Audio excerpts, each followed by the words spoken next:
All right, I was talking to myself. I forgot to hit the go live button. Been talking to myself for a few minutes here.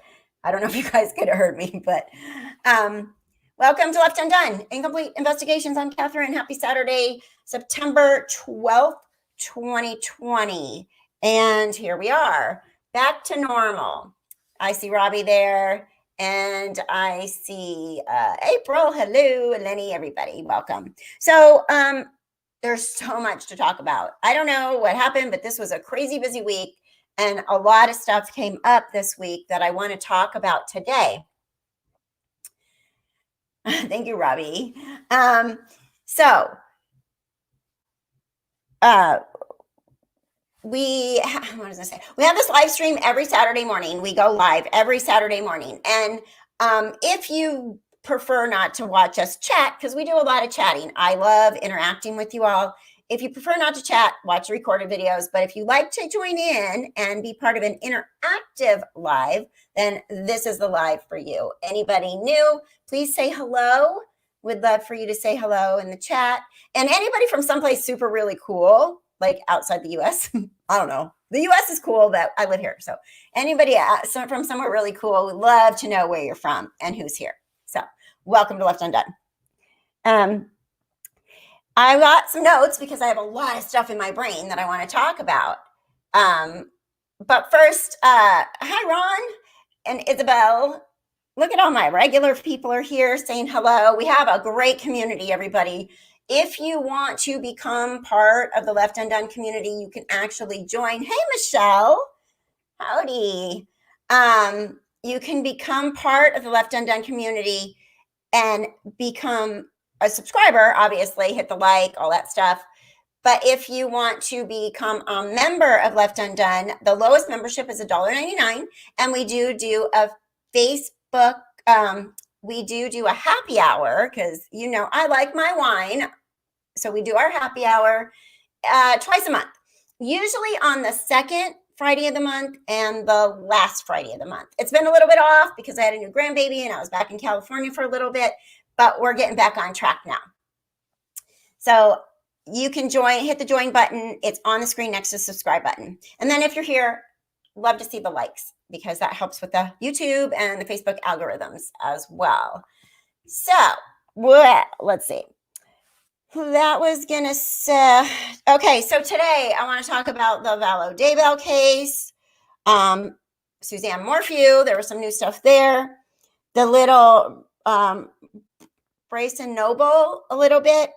I just put up a new video about a case here very locally, Fauna Frey, who's been missing in Oregon since the end of June. I have a part 2 coming. I thought I would get up last night. Didn't do that, but it'll be up today for sure because I just have to edit it. It's all there. It's actually me driving the route that she would have taken to go from one place to the other because it's a local case. And then there's a new case that I want to talk about today, and it is called, his name is Michael Bryson, and he's also missing in Oregon. He's been missing since August 5th, and he has a website, and they've reached out to me, the group, to follow that case. Now, if you're on Facebook in the live, you guys, I can see your comments, but there's something you have to click to allow StreamYard to show us who you are.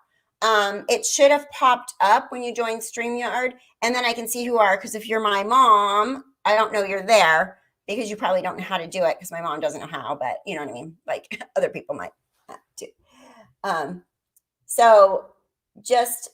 yeah, see, so I see someone Facebook user just said, can you see my comment? Not sure what StreamYard is. So yeah, you're in StreamYard to come here, but I can see your comment. I just don't know who you are. So tell me who you are.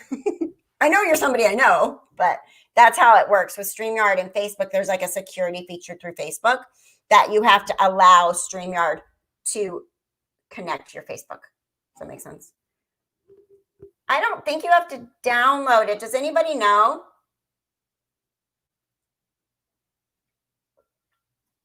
Or you can just go on YouTube and join us that way.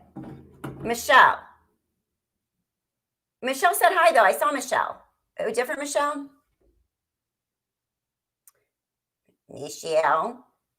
Michelle, which Michelle? You know how many Michelles I know. I can see you guys. Okay. Yeah, we can see you, Maureen.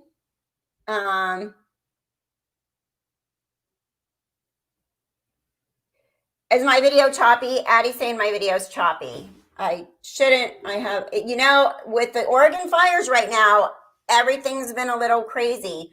The world is orange out there. So I know that the fires are definitely affecting the internet connection.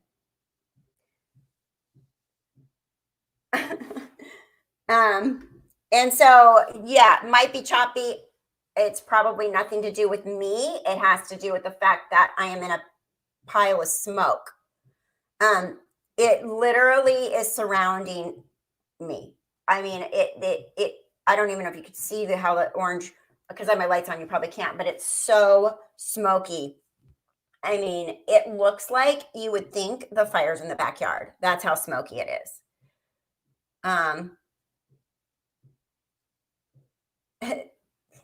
So if it's choppy, I don't know. I'm not being told to evacuate. I'm in Southern Oregon, north of Medford, and south of there's a big fire in like the Cave Junction area. So I'm kind of in between that, and there's fires all around. We are actually, there's a lot of people that have evacuated to here.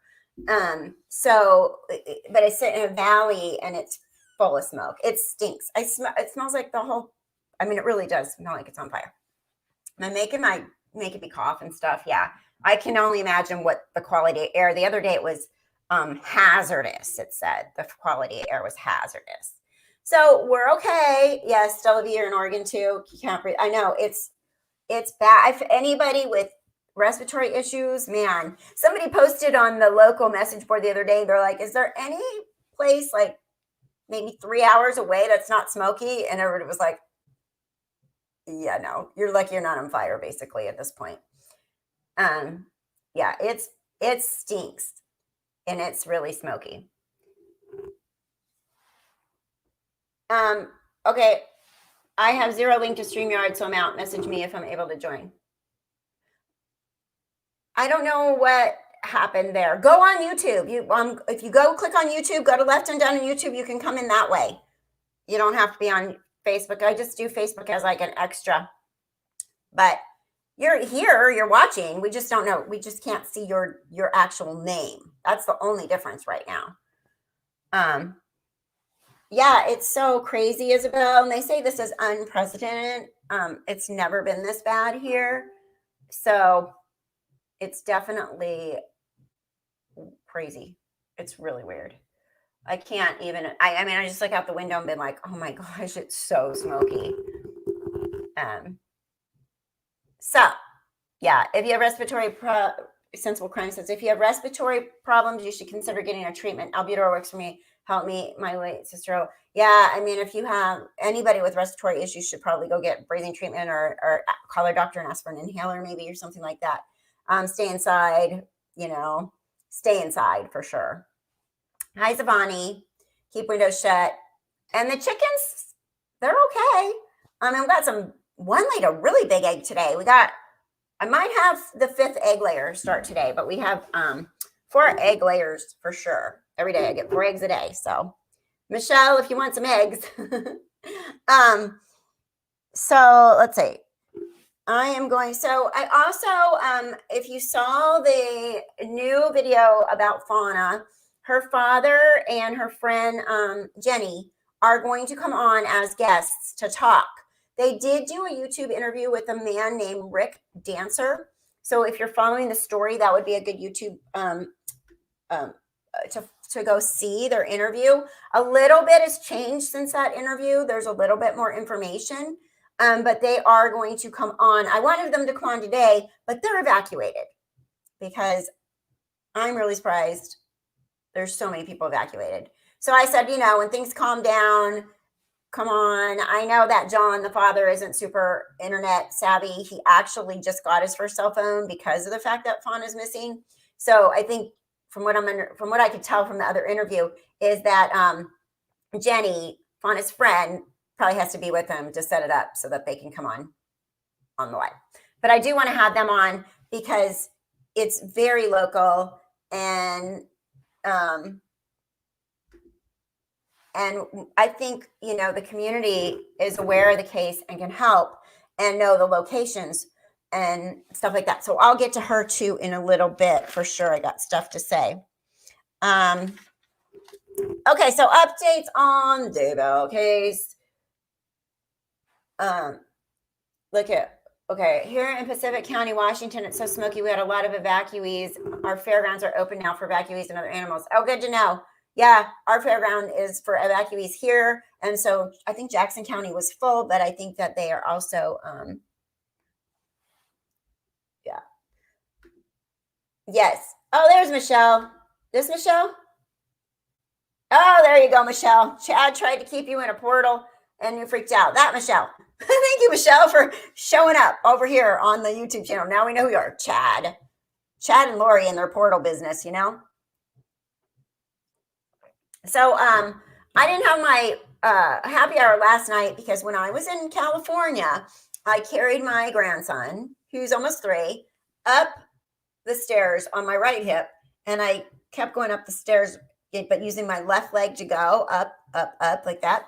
And the next morning, my knee was all swollen and stiff, and it stayed that way. And I put ice on it, hurt it, da da da da. You're from Pakistan? Now that's pretty far away. Well, welcome.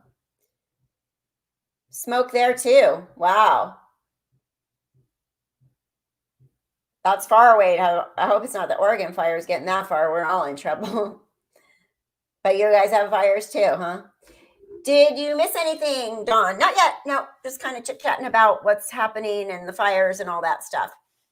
So I carried him and I hurt my knee, and it's been hurting, and I've been home now 2 weeks tomorrow, and now my leg hurts down lower.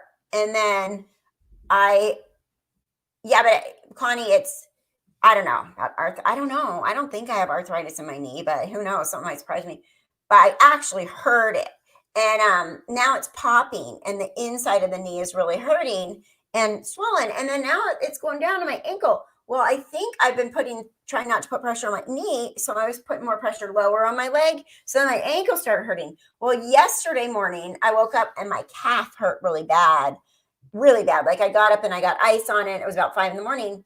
And I was like, you are such a bad nurse. Like, you suck. You would tell anybody else, now that you have the knee injury and you traveled and you sat in a car for 8 hours and you have calf pain, that you need to go and make sure you don't have a DVT. So I was like, oh, gosh, I don't want to go. I literally be a nurse and patient. And the nurse was saying, you probably need to go make sure you don't have a DVT because it's swollen. The left leg's swollen compared to the right, and the calf pain. So anyways, long story short, I got my ass to the ER yesterday morning, and I do not have a DVT. I don't. They ruled that out. So they wrapped it up in ace bandage and sent me home and told me to go see my doctor and gave me a prescription for naproxen. So it still hurts, and I will go follow up at the doctor. But that's why yesterday I was in the ER, and no, we're terrible patients, right? Dels, we are such bad. I am such a better, I even said that in the ER yesterday. I'm like, I'm a way better nurse than I am a patient. I really don't want to come in here, but I decided to listen to this side of my brain, tell that side of my brain to get my butt in there. So I went, but there was no DVT. I'm okay. And I was like, now I'm on a freaking ER bill. Dang it, stupid ER. Well, sorry, Addie. If other people aren't, it's not choppy for other people. Maybe restart your device. So that's what happened. And I didn't have to live last night because I was up half the night before. And then I had to work late because I got home from the ER and had started work late. Blah, blah, blah. So those of you that are members, that's why I didn't have it. Okay, so the Daybell case. So prosecution is trying to get to combine cases, right? And some Rule 14 was submitted, invoked, whatever, from the from Daybell, from Pryor, from Chad's lawyer. And there's a YouTuber. I listened in for a minute. Yes, Dells, I think it's a meniscus tear too. I really do, because it's popping. All right, we'll go back to this for a second, because it's popping, and the way, if I move my knee a certain way, it's like, and it's swollen. And I think I'm just putting too much pressure on the other part of my leg. That's why the other part hurts. But I think I'm going to have to explore that whole idea of a meniscus tear. I not to brag, but I have a really high pain tolerance. I do not complain about pain. My kids will even tell you, like one time I hurt my back and my son was like, if you're complaining, you're dying. And I never go to the ER. And my coworker was like, okay, it must have been really bad for you to go to the ER. I never take my kids to the ER either. They'll tell you that. They're like, my mom never takes us to the ER unless we're dying. And I said, and have you died yet? And they said, no. And I said, have you been to the ER? And they said, yes. So I said, so see, we don't go unless you're dying, and then we get you there in time and you live, which is true.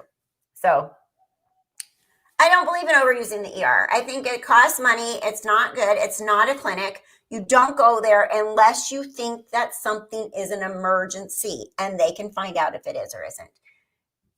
Oh, yeah, Robbie. Now that you go to the ER for kidney stone, for sure. You need to. And no insurance. Oh God, that's so expensive. You know, there's Robbie, there's actually programs out there that'll help you pay for it.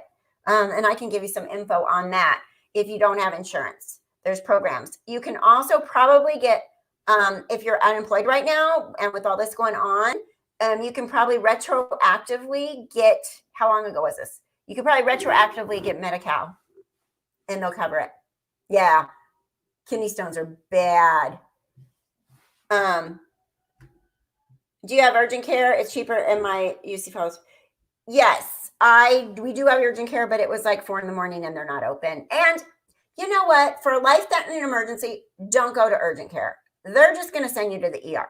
If it's something like maybe a mild fracture, pain from some unknown source, you need stitches from something small, urgent care, place to go, or your own doctor. But if you think you're having chest pain, a stroke, a possible blood clot in your leg, a kidney stone, anything that would maybe get you admitted, go to the ER. If it's something that you need a doctor, go to urgent care. But I used to work on the nurse advice line. All insurance companies have nurse advice line, 24 hours usually. They're on the numbers on the back of your card. You can call them. They can triage you over the phone and tell you what level of care you need. They will say, you can wait till tomorrow to call your doctor. You need to call 911, or you can go to urgent care, or you need to go to the ER. So they will know exactly what level of care you need by your symptoms. I used to work on nurse advice line. And so, you know, and I work for an insurance company because they want people to go to the appropriate level of care. And the ER gets overwhelmed with people with colds. You know, you don't need to go to the ER for colds, but urgent care for a cold, or you think you have a sinus infection, or, you know, strep throat or something, urgent care all the way. And ER is emergency. That's why it's called emergency room. If it's an emergency, you go there. And if it's a extreme emergency, you call 911, and that's where they're going to take you. They're not going to take you to urgent care. But urgent cares are awesome. They are definitely probably need to be used a lot more than people use them. But you also have to be careful with, especially if you're in California, because California is really weird. It has IPAs, and you really need ahead of time, get your ducks in a row, know who your group is and what urgent cares they're contracted with. Because if you just say, oh, I have Blue Cross, and you go in there and they're like, no, we don't take your group. You know, I don't know. There's groups out like in the desert, like Inland Faculty Medical Group or something like that. We don't take your group. Well, you take my insurance company. Yeah, but we don't take your group. So California is the weirdest one on the planet. And you really should just know what urgent cares are available to you based on what insurance and group you're with. Most of the other states in the country, you can go to any urgent care as long as they take your insurance. But California likes to do things different because it's California. And yeah. And yes, if you think you have coronavirus, exactly, Patty, don't go in. You don't need to go to the hospital if you think you have coronavirus. Only if you have a high fever or you're having trouble breathing, stuff like that. You don't need to go out and expose other people. Yep, Zawani got it. Urgent care, x-rays, minor urgent care, almost all insurance pays for it. Right. Except for if you're in California. Then you have to go to the right urgent care because they have this deal called IPAs. And you guys, I'm not going to give you a lesson on that because it's still confusing to me, and I work for an insurance company.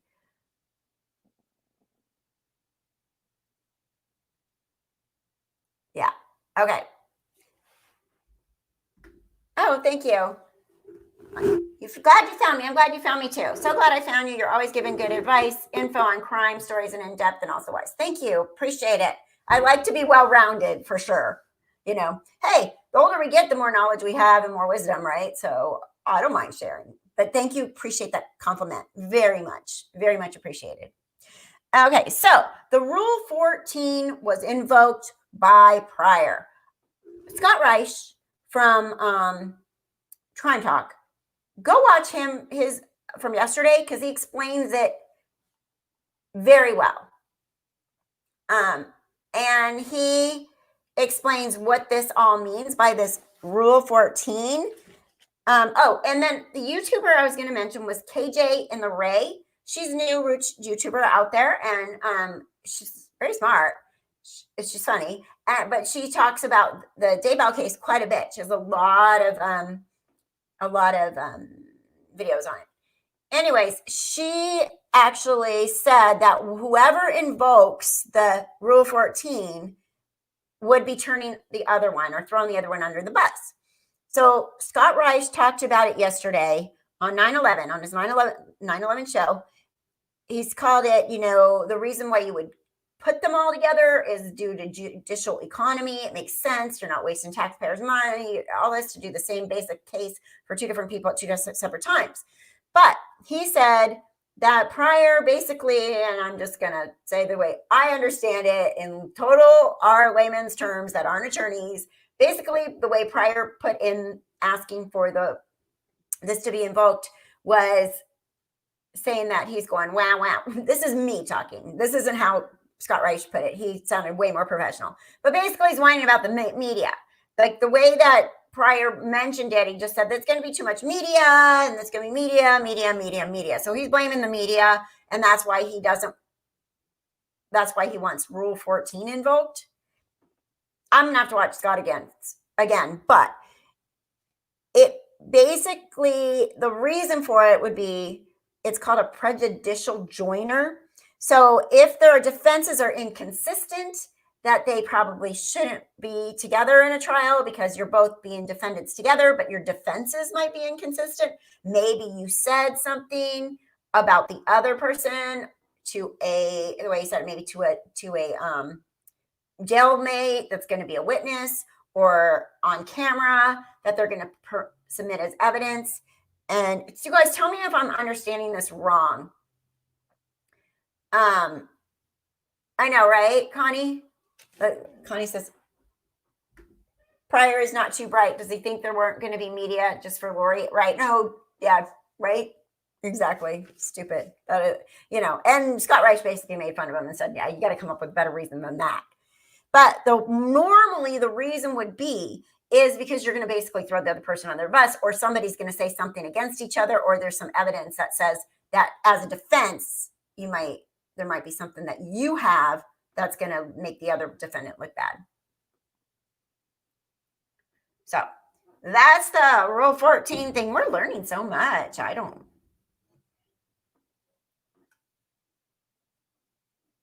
Learning so much. Oh, it's so smoky. I think we're going to be, I wouldn't be surprised if you see the smoke like just come in here. So go watch Scott Reich. He explains it very well. And And Pryor's blaming the media. So very weird, right? That's them. Okay, then did you guys see Lauren? What's her name? Lauren Sharp interview about the Suzanne Morphew. There is a woman, this Morgan Gentile, who has finally come forward after all the gossip about her that's been going on for a long time, that she's the other woman. How do I say this in a nice way? I don't think so. After seeing her, I don't know. I just don't see that down. Like her and Suzanne are just, Suzanne just seems so classy and pretty and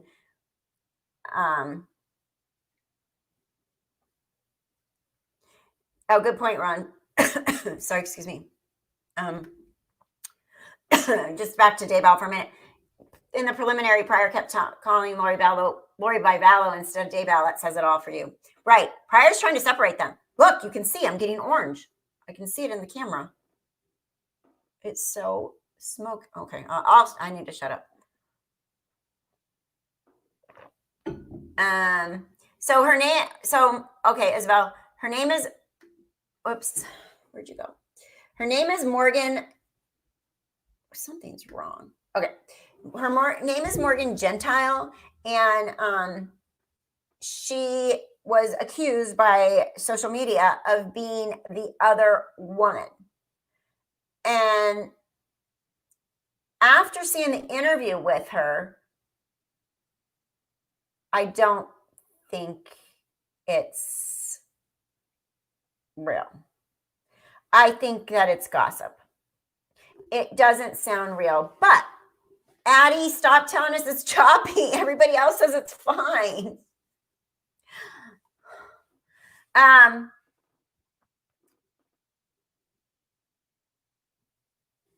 Nikki. Yes. So the interview with Morgan Gentile that Lauren Sharp does, she basically says she's not the other woman, that this has messed up her life. That right, Eleni, exactly, right? I just don't see it. I just don't see it. I don't see it. I see her more like Jeffrey Puckett's type. Does that sound bad? I don't know. But why did she go in Jeffrey Puckett's hotel room? So, yeah, Addie, restart your device, please. There you go. Michelle says, leave YouTube and come back in. But I don't know. I just don't see it. I just don't see that being the person that he might have been. And to kill Suzanne over that, what has that lady got for him? Like, what? I just don't see it. I don't see it. I'd be really, really surprised if it was true. But basically, she said that it's ruined her relationship, her family, she's unemployed now because she lost her job over this. The one thing that I think is very weird is she said she's talked to the authorities like 5 times, but she said no, she's not going to do a lie detector. What would she not want to do a lie detector for if she has absolutely nothing to do with these people in this whole situation? So there's still, yeah, okay, her maiden name is Gentile. Okay. Right. So, all right, I don't know, Addie. I really don't know.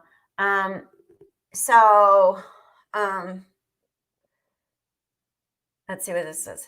Stays on the case. Okay.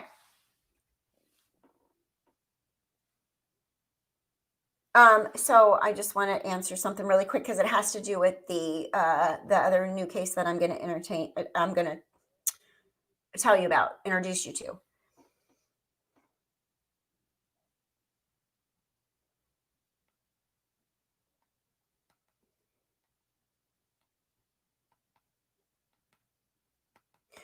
So I'm just telling her that because I was gonna have them come on live, and she's not feeling up to it today. But I'm gonna just tell her that she's invited to come anytime. We can do a live stream out of the blue.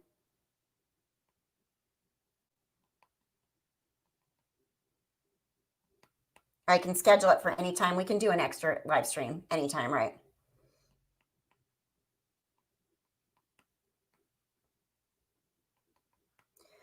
Okay. That's one of the new cases that I'm going to get to in a minute. Yeah, I don't know. I mean, some people say that there's no choppiness here. I don't know. I don't know. There's fires all over the whole freaking country, the West Coast. I am in the middle of huge smoke. I know the power has gone out in this area. The internet has been spotty, so it might have something to do with that. I think it's probably just the fact that it's the weather, the fire weather. That's what I think. Okay, let's see. So Suzanne and this woman, Suzanne's still missing. Her brother Andy has been on the Profiling Evil. I was in their chat the other night. He's welcome to come on here too if you'd like to spread the word more. But I know a lot of you do follow Profiling Evil, and that they're going to do a September 24th. They are going to be doing a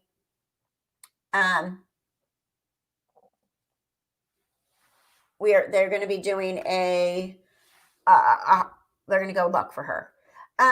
Why haven't they contacted the what is it called, the Texas Equine Search? They are actually volunteering. They go all over the world. They'll go out on horsebacks and ATVs. If you go on their website,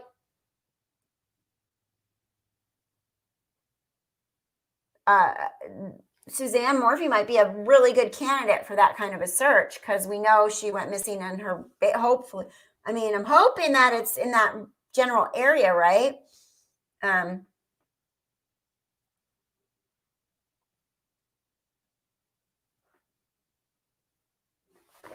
Oh, look at, okay, we got someone here. Hello, everyone from St. John, NB, Canada, made it. Welcome. Welcome from St. John, Canada. NB, what is NB? The Sheriff John has made contact with Annie and will help with the search. About time he answered. Good to know, because they said he was very silent about it.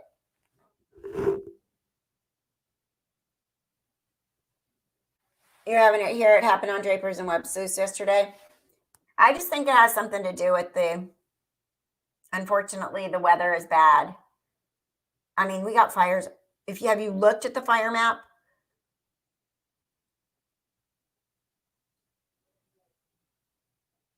New Brunswick. Okay. Well, welcome. Welcome. New Brunswick. Okay, I'm slow.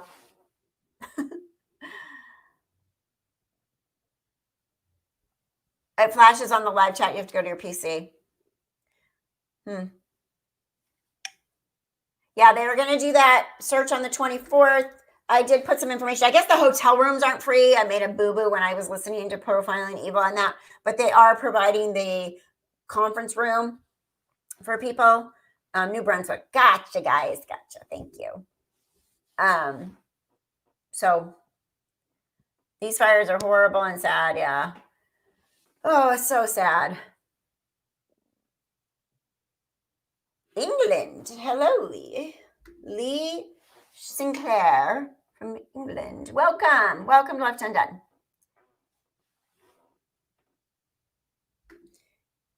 Stace on the case. I think the weather change, which I love, has my allergies going crazy. No smoke here, but I'm dying with burning eyes and runny nose. Yeah, it's getting down like colder at night now already. And then still hot in the day.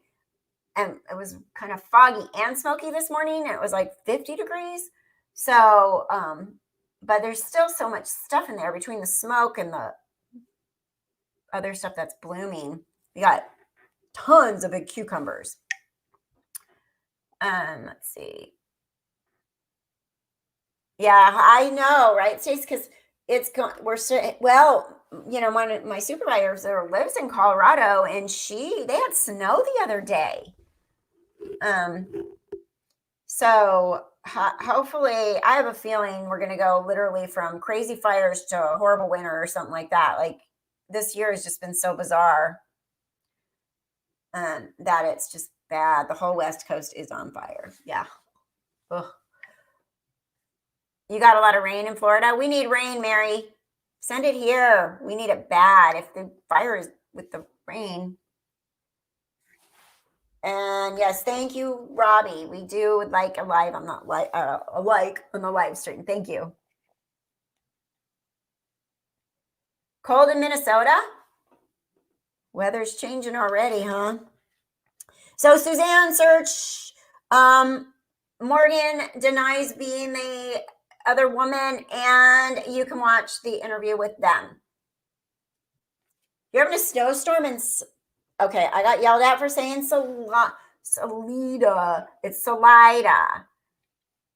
Somebody made a comment and said "duh" to me on the comment as they pronounced it properly, and I said, "Okay, I'm not from there, and I'm sorry I pronounce everything wrong anyway. So don't say "duh." That's not nice. Say, "Oh, by the way, this is how you pronounce it."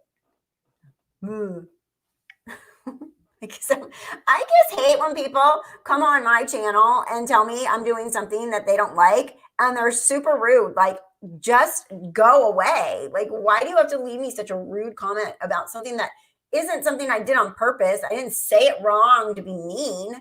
Be mean to people when they do something to be mean, but don't be mean to somebody just because. Like, what does it matter with you? It just bugs me that they're just freaking mean people.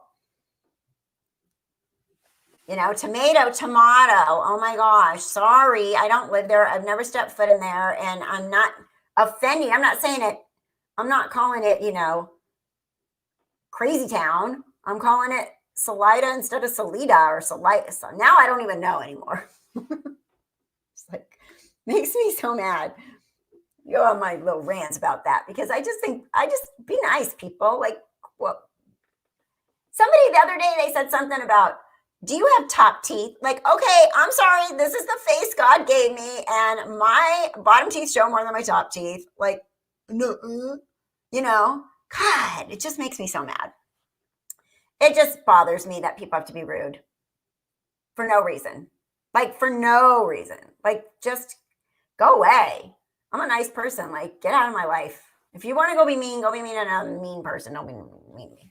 So anyways, that was, okay, there's my rant on stupid comments from stupid people.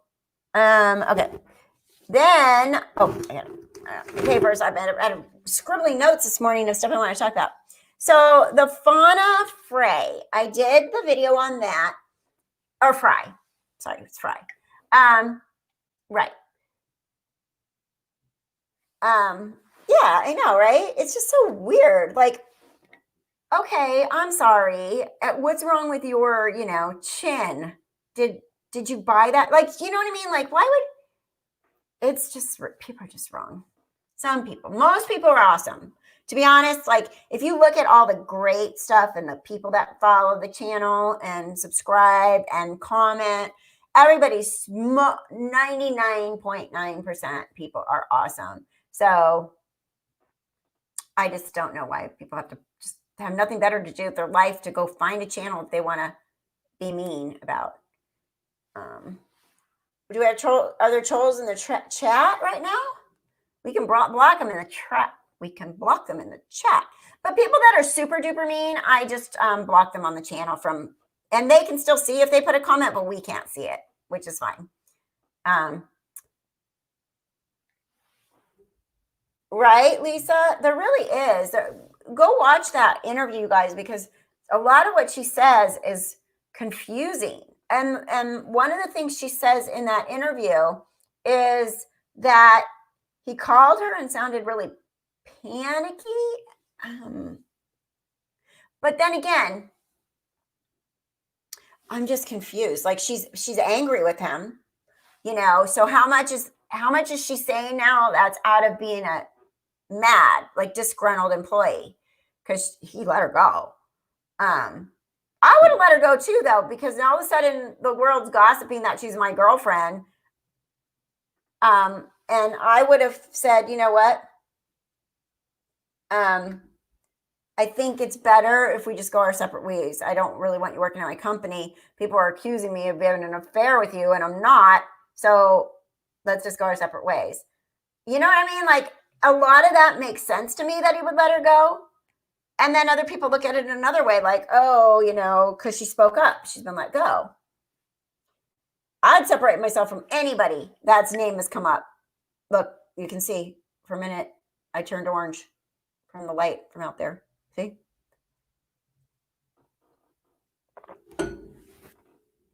Lisa, what does Lisa say? From one old lady to the other, ignore the criticism. You speak fine, you look fine, and nobody really cares how you pronounce words. Thank you. Thank you, Lisa. Thank you. Thank you. Oh, Lenny, thank you very much for the donation, for the $10 for the super sticker. Thank you. Appreciate it, Lenny. You know you've been so awesome. You were like overkill on the support of my channel. I love it. Thank you so much. Thank you. Yes, I'm so close. So close. 9,200. Can you see? That light is kind of weird, huh? It shines, makes it shine so glary. My little light box sign. But 9,000, over 9,200 now. So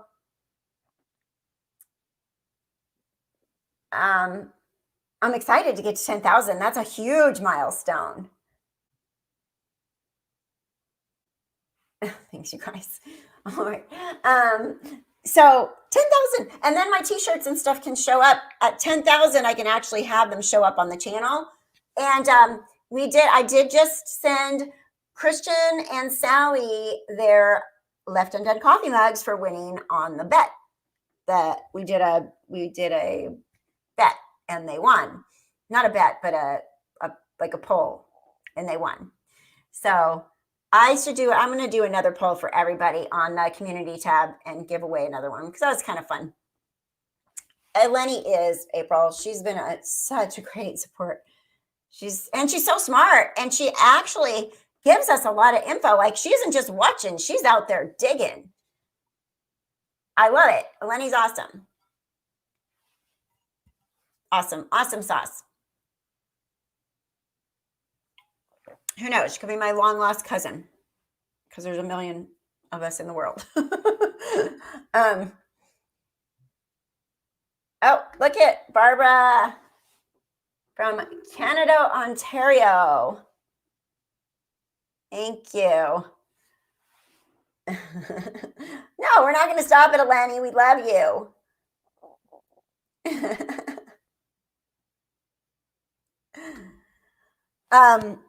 Okay, so Fauna Frey. I want to talk about Fauna. I did a video on her.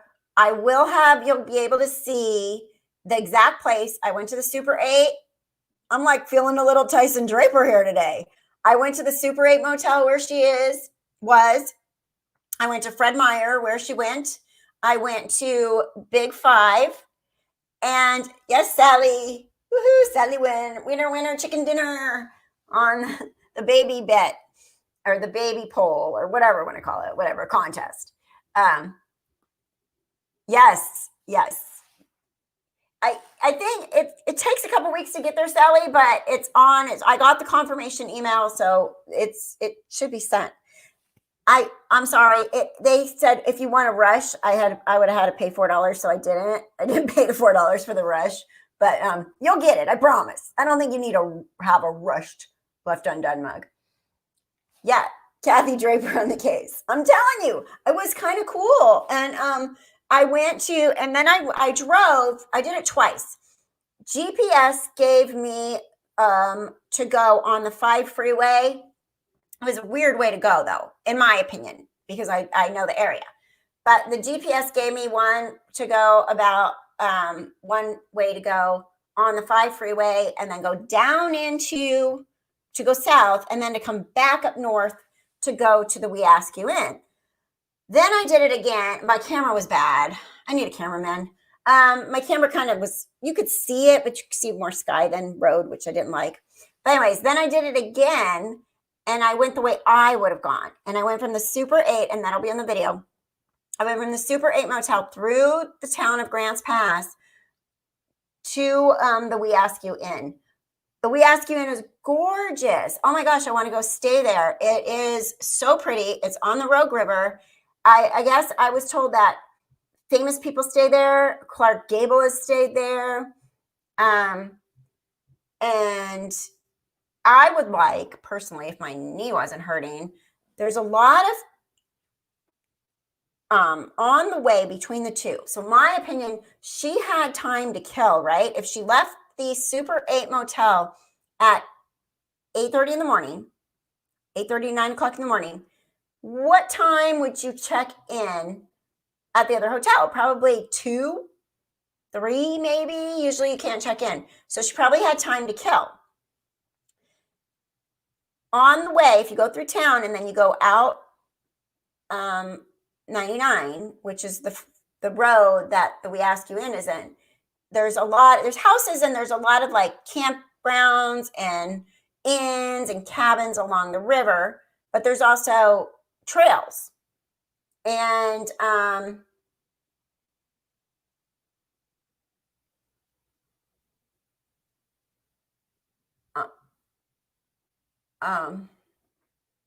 don't know. I'm missing something. I'll keep talking because I'm looking at your chat and I'm like, wait, what are they talking about over there? So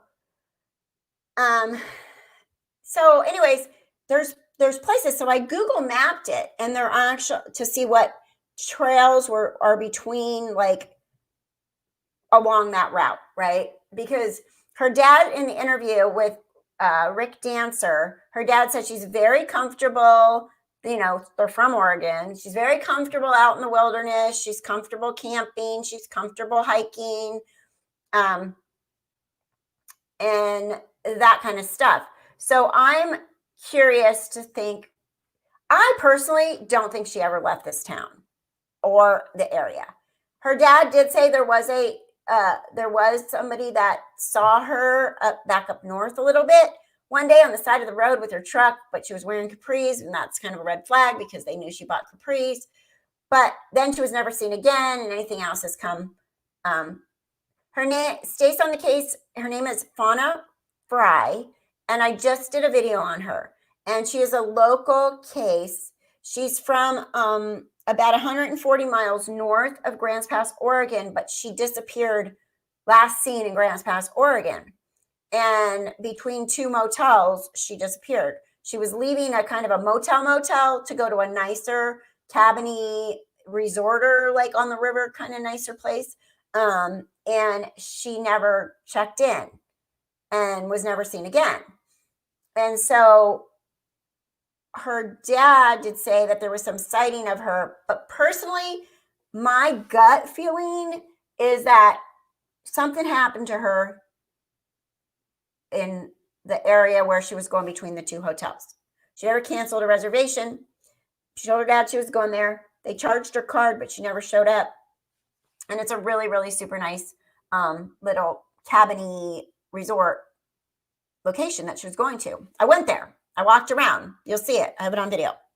So her timeline is I was able, there's a Facebook group, and it's find Fauna Frey, help find Fauna Frey, help find Fauna Frey. And I joined the Facebook group, and they've been super, super nice. I've talked to her one of her very best friends who put the group together, and some other people on there. And again, we're arranging for her father and her friend to come on our live. So we'll do that as soon as they are done being evacuated from these fires. But here's the actual timeline of her. Okay. Yes, Frey. Her dad actually, there's a video. I put it in the link under my video of her. There's a live stream with her. There's a gentleman by the name of Rick Dancer, and he's up in the Eugene area of Oregon, and he has a YouTube show. And what he does is he does a live stream, and he talks to people and different things that go on in that area, and he had them on his show. And Lamona, Fauna Frey could have went on a hike and fallen. There's so many dirt fire roads back in the mountains that her SUV could be anywhere in the mountains, sadly, with all the fires. Right. And she was in a Jeep which can go off the road, you know. But yeah, no one's seen her street. I know her father. Oh my gosh, watching him, I feel bad. Like, I'm not going to make him cry. I felt like the questions made him cry on Rick Dancers, and I'm like, I want to tell him I won't make you cry. I just feel like it's so sad. It's hard, you know. I can't imagine. But her story is really sad. Like all the loss that family's experienced recently, and her car hasn't been found yet. Nope. That's what's weird to me too. And one of my subscribers told me that the 2000 Jeep Cherokee is one of the most stolen vehicles in the United States. And that's what she was driving. So did someone steal her vehicle? And in my mind, I think, what if she did go park somewhere out in the wilderness, right? Parked her Jeep.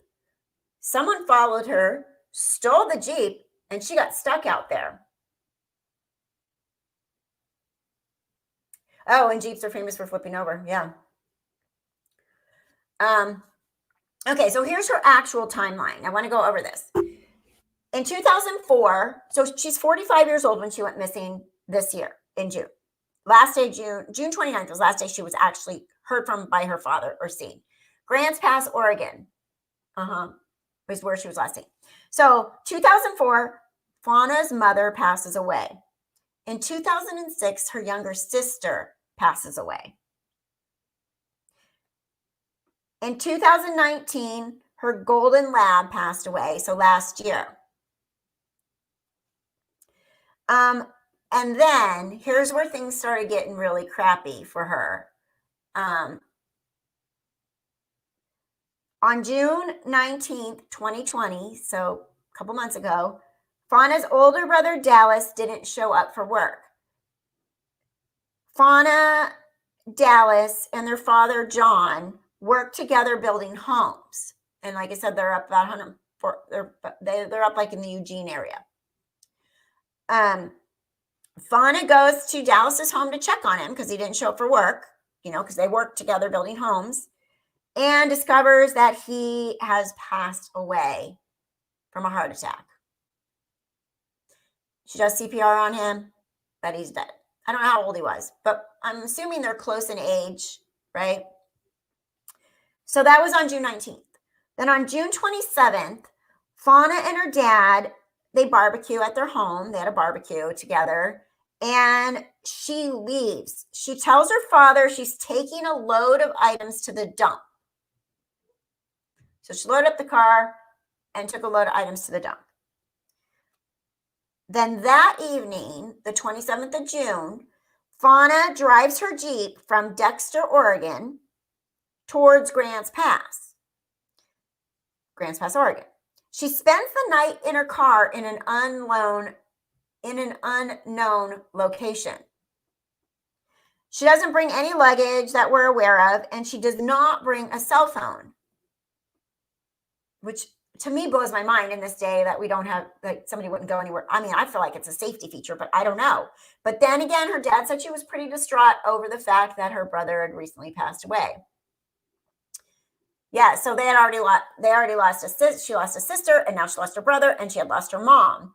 Like, boom, boom, boom. So now she has no siblings. Her mom's gone. Her dog died, and her dad is the only one left. And, you know, like I said, I turned my tracking on. My kids, when I did my road trip down from Oregon to California, I turned my tracking on.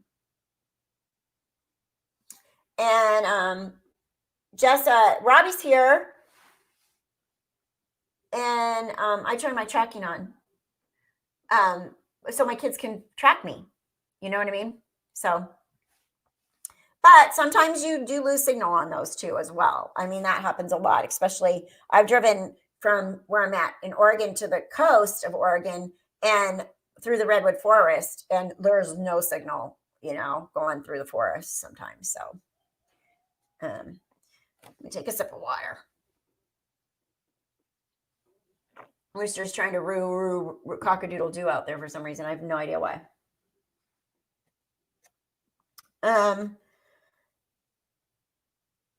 So she didn't bring her cell phone. That's June 27th. Now, I do know that this is mentioned in the interview with Rick, that she went to Wolf Creek, which is not that far from Grants Pass, to meet up with her brother's friend, Sean, and give him some of his belongings. On June 28th, at an unknown time, Fauna picks up a female hitchhiker and gives her a ride. And then she drops her off. The hitchhiker's identity is actually known to the police. And they have contacted her. So I'd like to hear more about that. We need more information on that for sure. Fauna goes to the home of her brother, Dallas's friend, Sean. So I guess that's in Wolf Creek from the other stuff I'd read or watched on the interview. She gives him some of her brother's belongings. And Sean says that her car looked empty, making it likely that she had made it to the dump the day before and unlikely that she was planning on camping.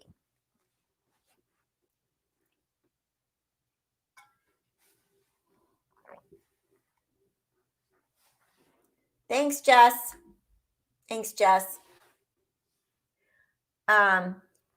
Yeah, good questions about the hitchhiker. I have lots of questions about the hitchhiker, right, Connie? I do too, totally.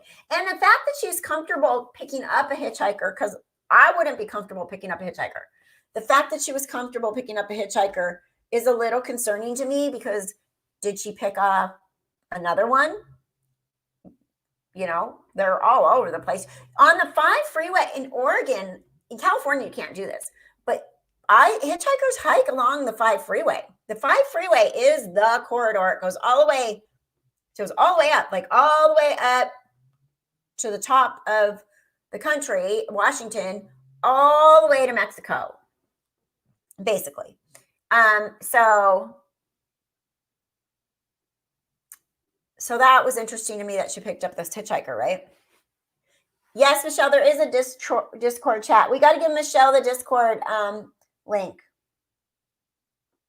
Okay, so her car looks empty. He thinks that she made it to the dump, and unlikely she's planning on camping. After she visited Sean, so this is on June 28th, she checks into the Super 8 in Grants Pass. The Super 8 is on 7th Street area, right by the 5 freeway. The 5 freeway is right there.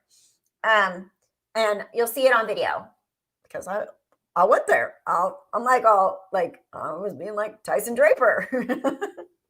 I know, I'll stop it. It was kind of interesting, though, to be able to actually put your feet right where these things happen. You know, I mean, honestly, if I could go everywhere, I would, because I would like to get the bearings of areas, you know.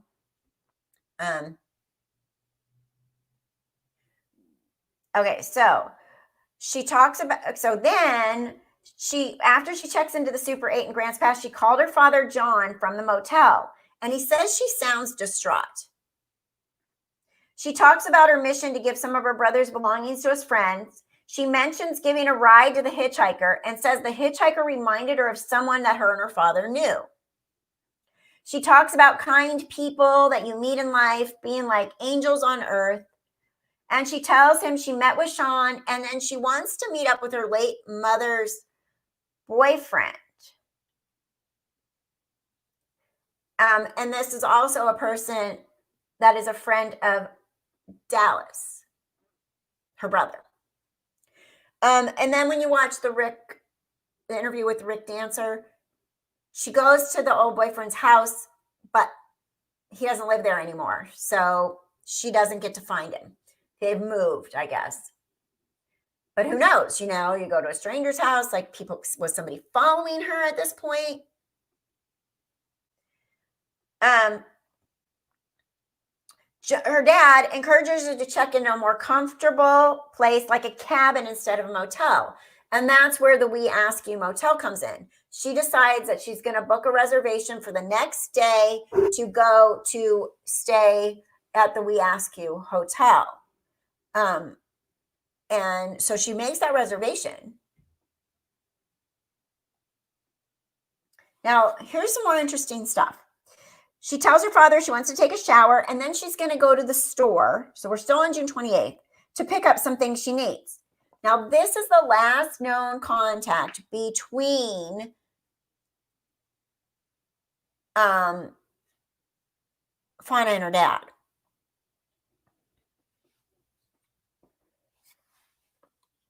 Her credit card is used at 2 stores that evening after a phone call. She goes to Big 5 Sporting Goods, which is right next to Fred Meyer, and she goes to Fred Meyer. I went to both of those to show you in the video. That's not up yet. And then so here, look at this. At Big 5, thank you, Robbie. Did you share? Because I got people joining the Discord. Thank you. Appreciate it. Addie, I did. I removed you because you've been all over the, I really don't want to discuss this here, but you've been all over the map. You said, I want to talk about Zulema. I emailed you. I never got an email. You've been on the live chats saying you're going to talk about her, saying you're going to give me the info. Then you don't. Then you come on the Discord the other day and you're like, I don't know anything about Zulema. So we're just like, that's it. It's taking up time. So you're welcome to be here, but honestly, at this point, we don't need to talk about Zulema. She's irrelevant, really, right now. Be real. I hate to think about it, but she may have been suicidal. She was very upset, or I was thinking she may have joined some religious group. She was talking to angels. Yeah, I'm thinking she was either suicidal or she just went off. She wanted to just go off the grid. I'm hoping that she went off the grid. You know, I'm kind of hoping she just was like, peace out. I need time away. I'm going to spend the rest of the summer in the woods, you know.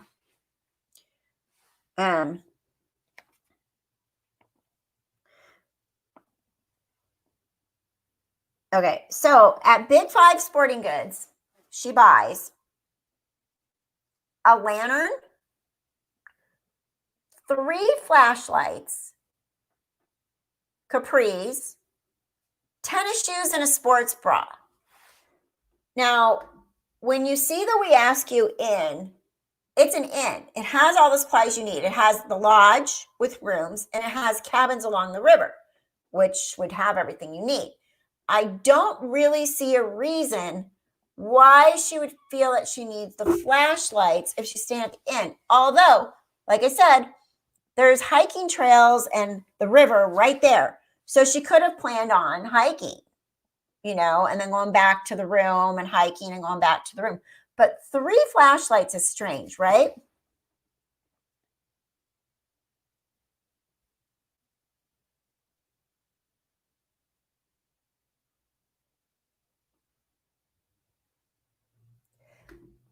Be Real did not take you out, Addie. I did. Me. I did. I'm just tired of it. Oh my God. Okay.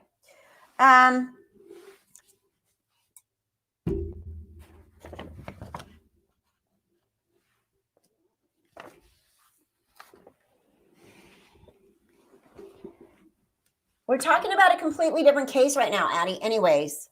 So if you want to talk about Zulema, we can talk about it later, not right now. Okay, so back to what I was talking about. Yeah, April, the motel that she left does have her on camera leaving. So, but the clothes, okay, so a lantern, 3 flashlights, capris, tennis shoes, and a sports bra. And then at Fred Meyer, she got socks, VO5 shampoo, Pantene conditioner, 2 Burt's Bees. So I'm assuming Burt's Bees chapstick. Sure, Kelly. Let me go back. I'll go back to the Big 5 because I think this stuff is important in this case. Like what she actually bought kind of tells us where her mind would be, right? So at Big 5, a lantern, 3 flashlights, capris, tennis shoes, and a sports bra. Now remember, she didn't take luggage with her when she left.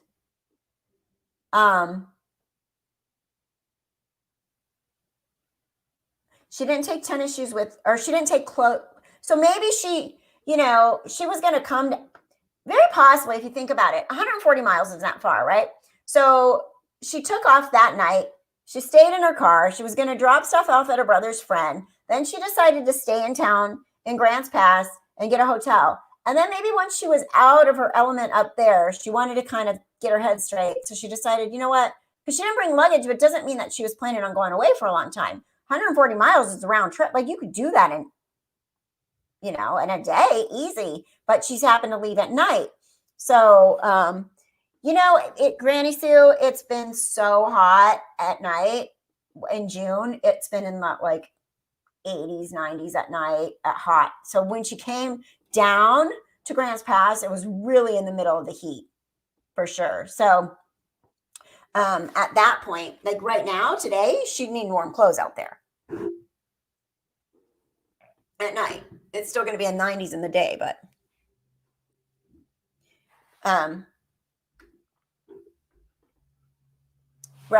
right, Nikki. It's been really hot. I mean, hot, right? So I don't know. Her dad says she's very comfortable in the woods, but I would think that if she's buying this stuff, she plans on going out there maybe. Or when did she make her reservation at the We Ask You Inn? Did she make the reservation after she bought all that stuff, thinking, you know what, I was going to camp, but maybe I should just stay at this lovely little inn instead. I bought all this stuff, but whatever. I would like to know the timeline of when she made the reservations at the We Ask You Inn versus when she went to the store and bought the camping type stuff. Because if she changed her mind and decided she wasn't going to camp, she found the inn, which is in that kind of a environment,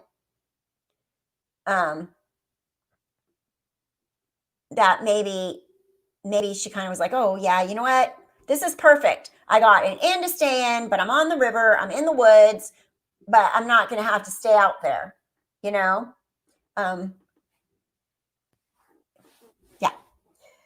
So, so that was the capris, the tennis shoes. Okay, so big five. 3 flashlights, a lantern, capris, tennis shoes, and a sports bra. Then at Fred Meyer, socks, VO5 shampoo, Pantene conditioner, 2 Burt's Bees, a deli sandwich, and 1 bag of chips, some activewear clothing, and 2 cans of Foster. So 2 beers. That was still on the 28th. So had she made the reservation at the We Ask You Inn or not? Maybe not. Maybe not, right? Remember, she doesn't have a device with her. She doesn't have a computer. She doesn't have her phone. So maybe she went back to the hotel and started talking to them about where could she camp in the area, or, this or that. And somebody said, oh, you should go stay at the We Ask You Inn. I would love to find out, if anybody's out there watching this that know this story a little deeper or had dealt with her. I'd like to know how she got the idea that We Ask You. She wasn't Googling if she didn't have a computer or phone with her. Did somebody at the Super 8 suggest it? Or, in the hotel rooms, they have what's nearby, in the little folders. Did she see it and go, oh, this is a good idea? I have so many questions. Really. The video footage from Fred Meyer captures her walking to her car wearing a neon green and purple pullover. So she had a pullover. So she had a hoodie, right? A pullover. I would consider it a hoodie, right? Maybe. Yes, Nikki.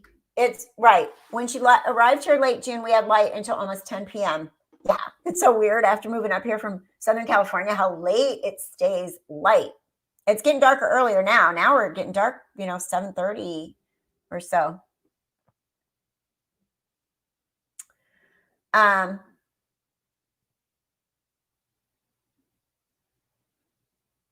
Then they did say, update here, it's now been confirmed that Fauna did arrive back to her room at the Super 8 after she was shopping alone. So they've seen it for sure. They know she went to Fred Meyer, Super 8, back Fred Meyer and Big Five and back to Super 8. Thank you, Patty, for the super sticker. Much appreciated. Thank you for the donation. Very much appreciated. Yeah, thank you so much. Right. And her father has said in the other interview that she didn't take drugs or meds or anything. I think, thank you, Granny Sue. I think that possibly after, I mean, it's super traumatic to find somebody dead, obviously. I think maybe she might have had like some kind of a breakdown, some PTSD. I mean, obviously, you find your brother dead and you do CPR and he's dead, and this was only 9 days before.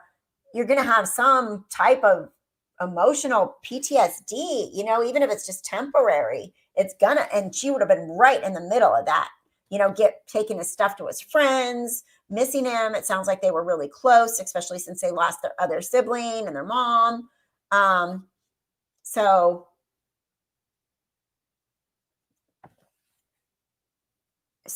we know she went back to the Super 8 on the 29th. So this is the last day she's seen anywhere. On the 29th, she leaves in her Jeep from the Super 8 between 8:30 and 9 a.m. with their bags and personal belongings. This is the last confirmed sighting of Fauna. Which way did she go? Well, you can't go any way but right when you leave there. So when you leave the Super 8, it's a one-way street. When you come out onto 7th Street, you have to go right. As soon as you go right, the entrance to the 5 freeway is right there to go south, or a little further on, you go north. Or the street loops back around and you can go on down 6th Street and you go through town, through Grants Pass. Once you go through town and you go over the Rogue River, you veer off to the left and you can go straight to the We Ask You In. If you got on the 5 freeway, you can get on the 5 freeway and you can go south and you can go all the way down to Rogue River, the city, get off there. That flips around and you're on the other side of the river and you can come back towards Grants Pass along the Rogue River and wind up at the We Ask You In. There's 2 ways to go. I went both ways. She didn't have GPS. So personally, and I was talking to one of my other friends that's local here, she thinks she would have went back through town to get there if she didn't go by GPS. Looking people, there were semis parked on the side of the road there. At the top of the street, there's a campground park right along the freeway. And it just probably, when you see the difference between that and then We Ask You In, you'll be like, oh, the We Ask You In is quiet. It's not near a busy street or a freeway. Well, 99 isn't not busy, but it's not busy either. Right there. It sits in the woods, and it's just, when I walked through the grounds there, I'm like, oh, it's just so peaceful, like just so serene. So I think that was his idea, like go where it's along the river. And it has like nice chairs sitting out and it's all green and big trees in there. And like next to the lodge, there's like it's set up for people to sit out there and stuff. The Super 8 is literally a motel on the side of the freeway. So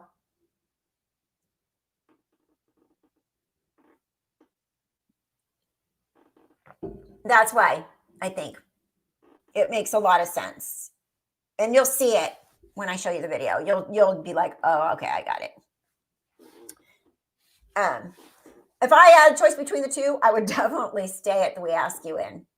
I mean, it's probably $100 more a night, but it's somewhere where you could, like if you went there, you could see going there like for a romantic getaway or just time alone, or, time. Even the cabins along the water have like decks that you can sit out along the river. The Jeep is a 2000, April, it's a 2000 Cherokee Laredo. And you guys, okay, I think it was older than that, but as I'm videotaping, right, I'm like, oh, as I'm videotaping after I left the Super 8, I'm driving, and a blue, older Jeep Cherokee pulls out right next to me, right in front of me. I was like, but I was in the wrong lane and it turns right or it turns left. And I was like, oh my God, that was weird. But looking at it, you see it in the film, it looks like it's probably older than a 2000. It looked like an older Jeep than that. It didn't have the right license plates number because I did see that. So I started to turn left because I was like, what? Did I just see a blue Jeep Cherokee, an older blue Jeep Cherokee? And then I'm on a one-way street. So I turned into this other thing and I got stuck and I couldn't go wherever that went was long gone by now anyways. But I don't think it was hers. But I'm like, maybe that was a sign. That was really weird. And then I'm driving a few seconds longer and I'm like, that's weird. That's so strange. That was weird. Oh my gosh. Because I hadn't absorbed it yet that it could have been a different, like an older model. But when I see it in the pictures compared to hers, it does look a little older. And then I go another like minute or two and there's a Jeep dealer there. And I'm like, there's a whole Jeep dealer right there. I'm like, okay, Fauna Frey, are you sending me signs? Like, am I supposed to be doing this right now? Is this like, it's so, you know how when really bizarre things pop out at you in this world? It's like, okay, wait, that is weird right now, you know? But Portland Gala is, I know because people are up there doing the protesting and stuff, but Portland is like 5 hours from Grants Pass. So she left her Jeep that morning, between 8:30 and 9 a.m. with her bags and personal belongings. That is the last confirmed sighting of Fauna. She does not show up for her hotel reservation at the We Ask You Inn in Grants Pass. The inn charges her credit card since she never canceled her reservation. And this is the last activity on her credit or bank statements. They said that was the last time she used her credit card. Her bank statement doesn't show anything else. And, Isabel. Oh, good. Yeah, Sandra. Or Jason Cars, right? I know, I'm a stalker. I'm like, wait, stop. And then people are like, bring somebody with you. And I'm like, well, nobody wants to go with me and drive through town right now. And I'm perfectly comfortable in the middle of the day driving through, Grants Pass, Oregon. It's close by. It's, anyways. Yes, I want my portal, Isabel. Oh my God, Isabel, you're going to die. So when I did the freeway way, this is another thing that was super funny. So when I did it the first time, I went the freeway way, but then I thought, you know what? She doesn't have GPS because she didn't have her phone, right? So she's going to go whichever way that I think would be most logical, not the GPS way. Well, the GPS threw me right on the 5 freeway the first time. As I'm on the 5 freeway and I'm driving, there was a truck loaded with porta potties. And I'm like, oh my gosh, the portals, there they are. I said inside joke, from Left Undone, people get it, but there was a truck full of porta potties right there as I was passing it on camera. So, yeah, there we go, Melissa. An emoji of Kathy with binoculars hanging out on the side of her car. That's a good one. I should. Bring me here with my binoculars. Yeah, crazy, right? I'm like, what's happening? Am I in a portal? They were not pink. I would have died if they were pink, though. They were like a reddish. They were like my Left Undone color, like that reddish color. So that was the last time she used her bank statement. Now, her friend Jenny did say that she did pull out about $200 cash as well. So she had cash on her. And her father didn't hear from her. And so on July 5th, he reported her missing, filed the missing persons in Josephine County where she was last seen.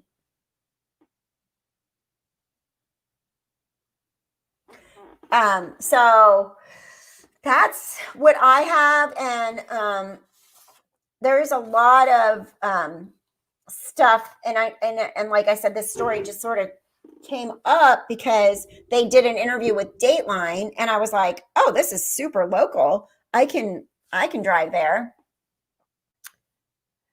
And then I think Sugar Butt Sugar butt. Sugar butt. I think our dad probably just kind of was like, she's a grown woman. She took off. He told her to go stay, suggested she go stay at the We Ask You Inn, and then never heard of him, never heard from her. Called, maybe tried to get a hold of the inn, and they're like, no, we don't have anybody here by that. Like, it probably took a couple days, I would think, to think, okay, well, I would think like, oh, she didn't call me. So she was supposed to check in there on 29th. She didn't call me. 30 days has September, but she didn't remember. Was there 31 in July? She didn't call me for a couple days. And then he probably started to try to get a hold of her and thought, well, maybe she did go camping. Like, I just think like maybe in his own head, he was thinking, she wanted to get away. She was feeling kind of depressed and sad and blah, blah, blah. And then he reported her missing. And then,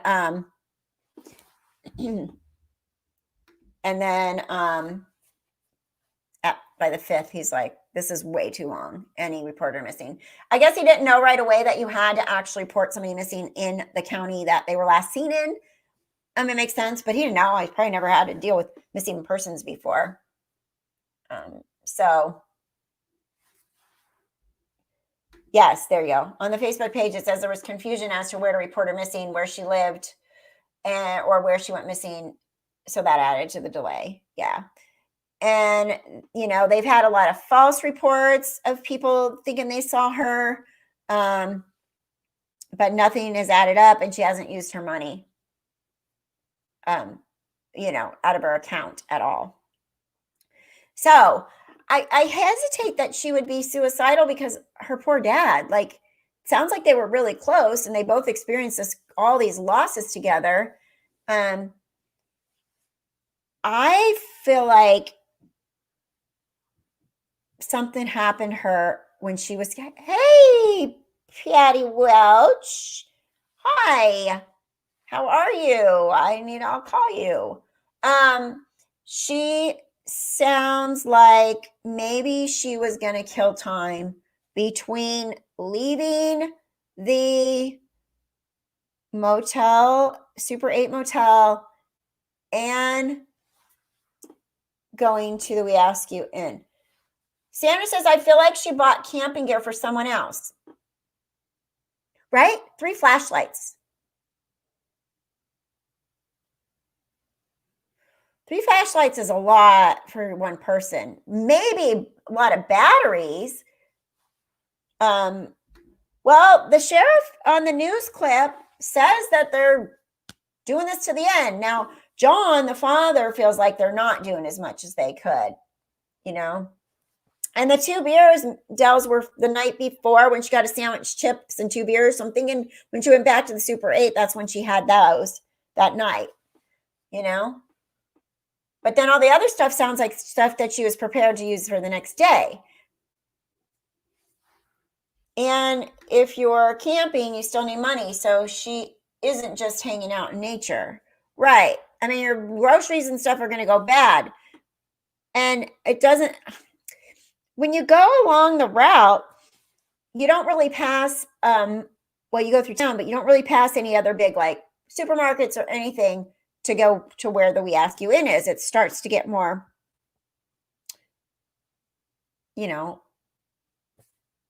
rural. It's not even really rural, but foresty, I guess. Gayla says, like, camping gear for someone else, like protesters who are camping, just my opinion. But there's no protesters down here in Southern Oregon. Grants Pass is 50 miles across the border of California. Portland is all the way up by Washington State.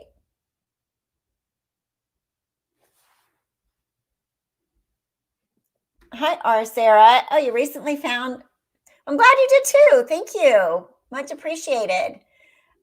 My channel is apparently like a secret gem, I've been told, because it's not really like out there, but it's here.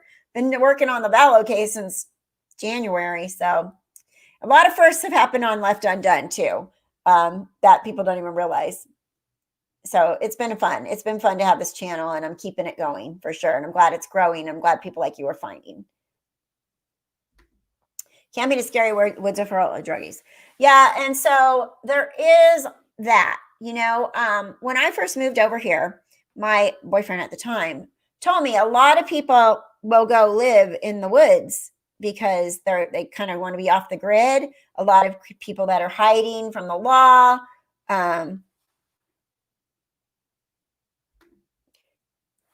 Do you think you could have gone to the end from the Super 8 without GPS? Yeah, easily. Because you would just flip around. Well, if you went on the freeway, you would go south on the freeway about, I don't know. I think the Super 8's at like exit 55, and she had to go to exit, I want to say 48.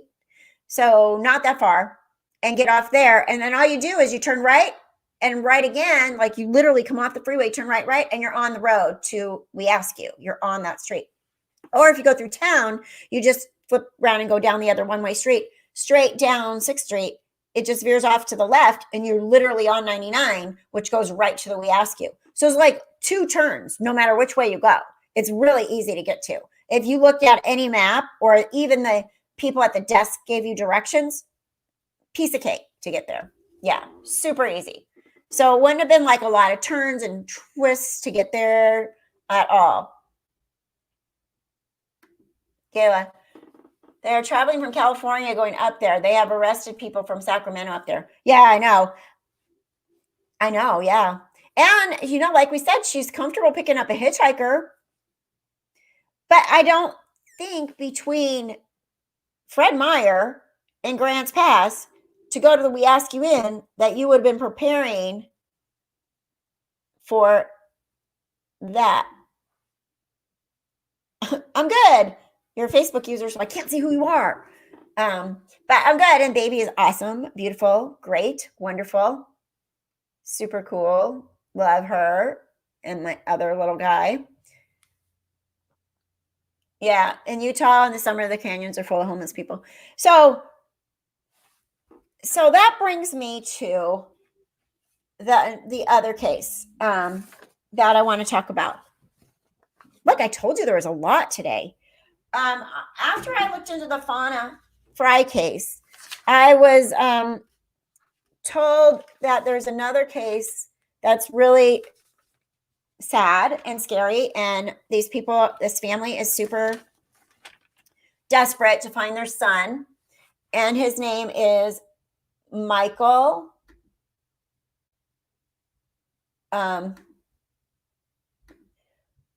Bryson. And there's a Facebook group for Michael. It's called Let's Find Michael Bryson. And Michael Bryson went missing on August 5th.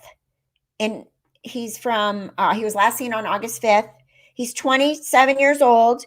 And Wednesday, August 5th, he was at a campground in the Bryce Creek area, so up by Eugene. And it's near Hobo Campground in Lund Park. About 4:30 in the morning, someone said he wandered away and he hasn't been seen since. They were at some kind of birthday party, set up like a rave up there. And his name is Michael Bryson. His mom is Tina and his dad is Parrish. And that was who messaged me because they are going to come on live. They also did an interview with Rick Dancer as well. And they have been out there pounding the pavement, trying to find their son.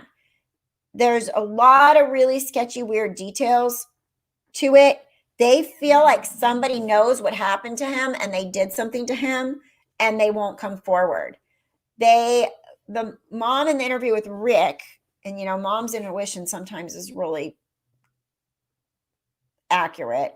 She feels like he's not alive anymore. But there's no proof of that. So hope, don't lose hope. They don't know what direction he went to when he left the campground or walked away.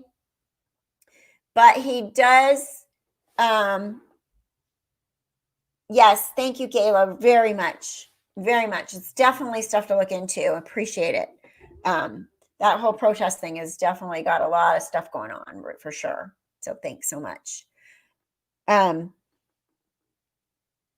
Lane County Sheriff's Department are working that case. They said that sorry, I got my papers. I'm doing old school papers here. They said that he left his camping gear and his phone at the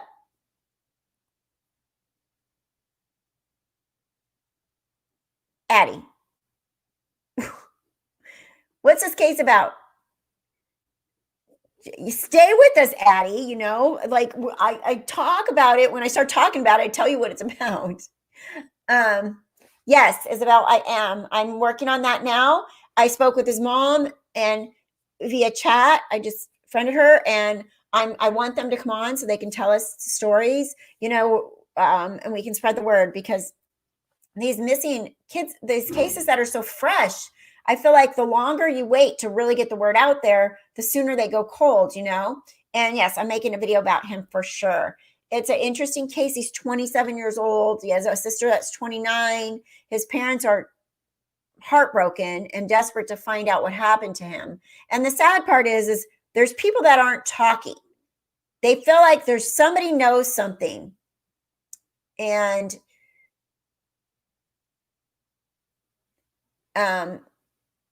he was with a group, a big party group, a big group of people, like a big group of people at this party.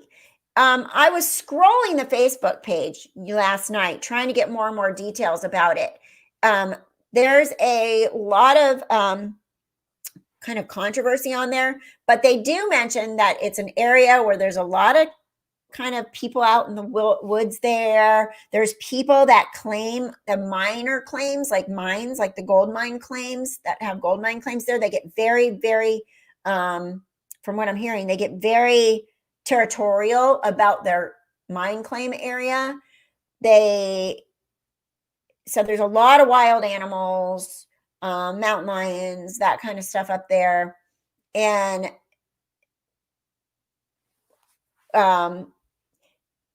right, Dells. At least one of his friends thinks he may have overdosed, and someone hid his body. Like, did they?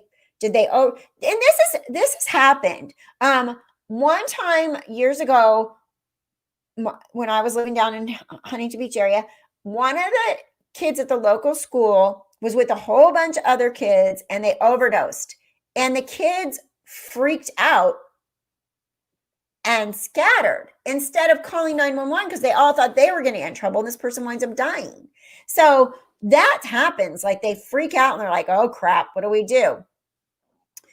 So that very possibly. And his mom has said, yes, he has struggled, you know, with addiction and that kind of thing. And they said, even if he did overdose, just tell us so we can have his body and bring him home. It's a rave. It was in a rave type party. Raves are notorious for drugs and alcohol and sex and music and all this stuff. My son, and also he was supposed to DJ, I guess, another rave in the next coming nights. My son used to DJ at raves. Believe me, I've heard all about it. And I don't like raves. Like, when I hear that word, I'm like, why do you want to go there? But he used to DJ at raves, my oldest one now, when he was younger. And he, there's a lot of stuff that goes on. So, people are doing drugs and stuff in that environment. And there was also an adult person, like a stepmom or somebody of the girl whose birthday it was, that had a safe tent put up where she was, but apparently she went to sleep. And so people were kind of giving her a hard time of not really watching the crew and what was going on with everybody there in the camping party. There's other people that said that, it was loud. There were other people at the campground that night that went over and asked him to turn the music down because it was so loud. So his phone was off, but I guess there was no service anyways. So he probably turned it off to conserve it.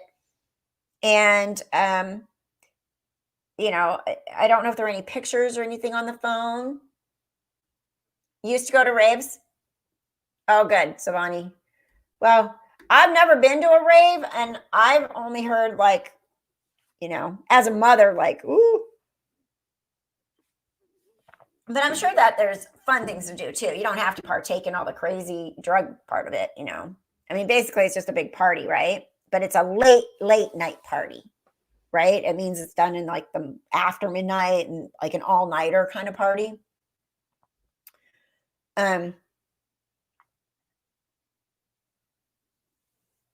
Yeah, I've never been to a rave, but I know my kids have, or not all of them, just some. My youngest two, probably not. My oldest one for sure, because he would DJ them. And my other one, my second one, was the one that was my kind of rotten kid that got into lots of stuff that he shouldn't have. So he's probably been to a rave, believe me, because he's done more things than he should have in his life. So yeah, and be real, our demographic in our channel is a little bit different, right? My channel is more like, we have the adult children, but back in my day, so back in my day, we didn't have raves. We just had parties. I don't know how big of the difference it is, but I wasn't involved in drugs, so I don't know.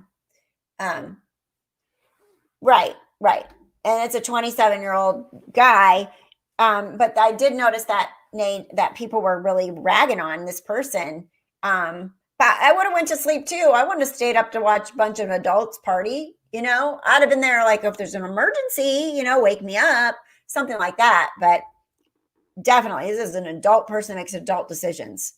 It's not a teenage party where you're like, mom will be upstairs, like this, like sleepovers going on and doesn't watch or whatever.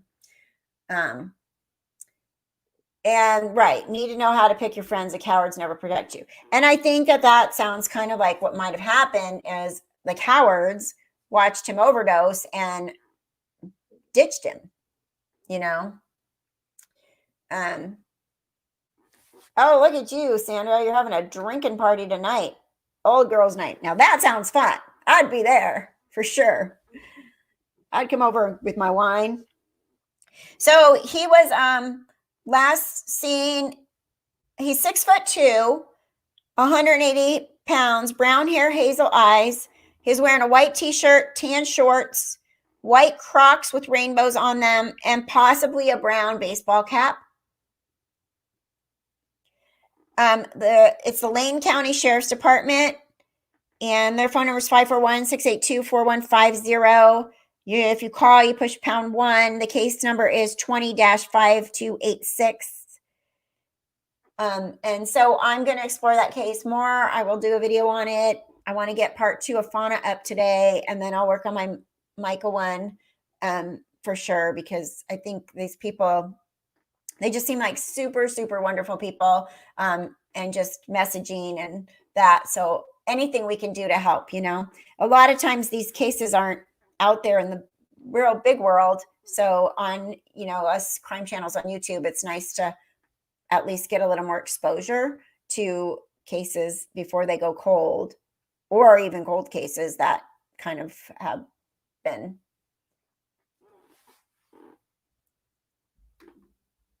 And welcome your teeny house, aka cabin, to drink with us old girls. Sounds fun. And Mary, yeah, watch the Fauna one, part 1, and I'll work on part 2 because I have the ride.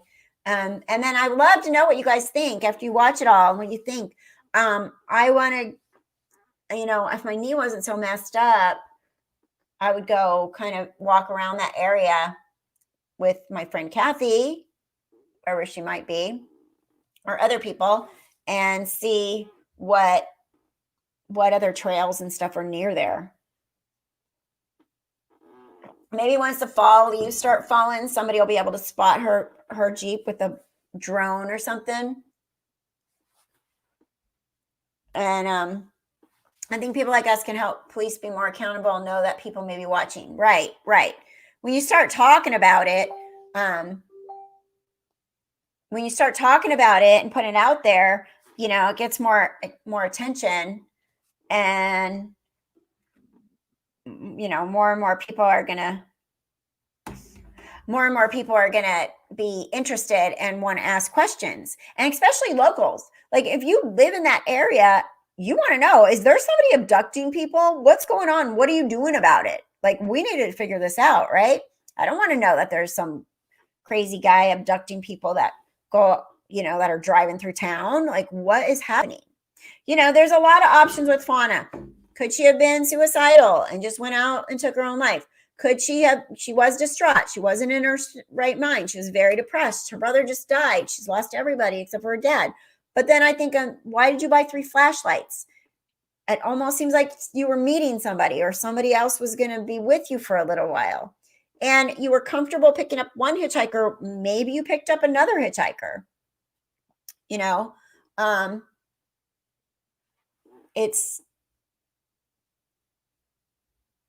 Thank you, Ron. Thanks for being here. But then I think, gosh, her and her dad seemed really close, and she seemed like he was so genuinely concerned about her. Would she do that? Would she just leave him alone? Although if you're suicidal, sometimes you're not even thinking about the other people. You're never thinking about the other people when you're suicidal. You're thinking about yourself, and you're saying, peace out, I gotta go. So it's really sad, very sad. He does. He seems so genuine, and that they've been through so much. So it's really horrible. And then I can imagine, Tina, Michael's mom, her son's 27. That is right in the age group of my kids, right in the age group. My kids are 31, 29, 26, and 21. So it's to think about, I wouldn't be able to sleep. I'd be doing the same thing. I'd be like, anybody, somebody help me. What happened to my kid? And especially thinking that somebody knows something, somebody knows something. That's what they feel like. Somebody that was at that party knows what's happened. Has everybody that's been at, and then in the group I'm looking at, some people said they weren't there. That turned out actually were there. So why are people lying and saying they weren't at that party, that rave party in the campground? Why are they, what are they worried about? Like, why would you say you weren't there if you were, if you had nothing to do with nothing, or if you didn't know anything? There's a lot of questions.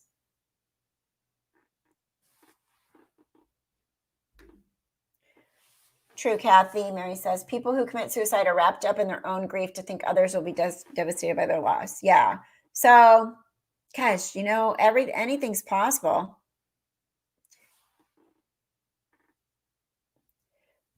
Michael was classified as life of the party. Right. Lying makes everyone a suspect, right? If you were there, why would you say you weren't there? It makes you look really suspicious. So why would you say you weren't there? I don't want my parents to know, but I'm 25. If you were there, you need it. So what if your mom's going to be mad at you for being at a rave? You know what I mean? Because that can only help clear people's names and get to the actual person that might actually know things. Tracy, just woke up, couldn't sleep overnight, so slept in. But hey, guys. Hey, Kathy. Sorry, I missed everyone. Hi, Tracy. It's fine. You're good. You are very good. Glad you're here.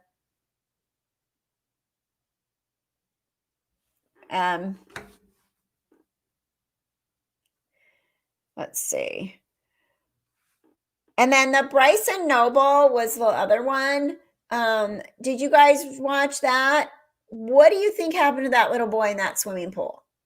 He was found in that swimming pool, but they've searched it. They had divers in there before, everything. And he was found in there day 6 after searching and searching and searching. What is that all about? What do you think about that? And I guess the mom's kind of going off on social media. Kind of people are bagging on her. And the mom's going off on social media with everybody. getting messages and stuff, and I'm trying to make sure it's not anything super duper important. So, what about, okay, wait. Elaine, not so secret now, Catherine. I've been here from the beginning, knew that you were special. Oh, thank you. Thank you. All right, sensible. Kid had fentanyl in a sippy cup, like they were using it themselves and somehow got it in kid's drink. Fentanyl is bad news to get away with. I'm just so mad at something that one of my kids told me the other day about fentanyl. So I could just kill him. You know how, like, when your kids get older, they start confessing things that they did that you just were like.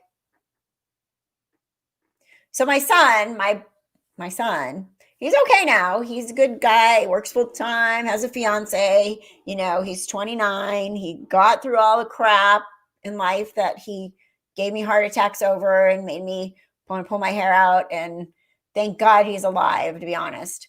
But he told me that when my dad had cancer, they gave my dad fentanyl patches, right? And my dad had a bad reaction to them. And my grandmother threw them away. This kid said he took them. And him and his friends used the fentanyl patches. I don't even know what to do with that now. 10 years later, 15 or 12, I don't know how many years later. Like, are you kidding me right now? Well, he would have been, yeah, because my dad died in 2009. So, yeah. I mean, honestly, they need to just not tell me anything else at this point. Like, whatever you did, you made it through. I don't want to know. Yeah, I can't punish him now, Robbie. I'd like to.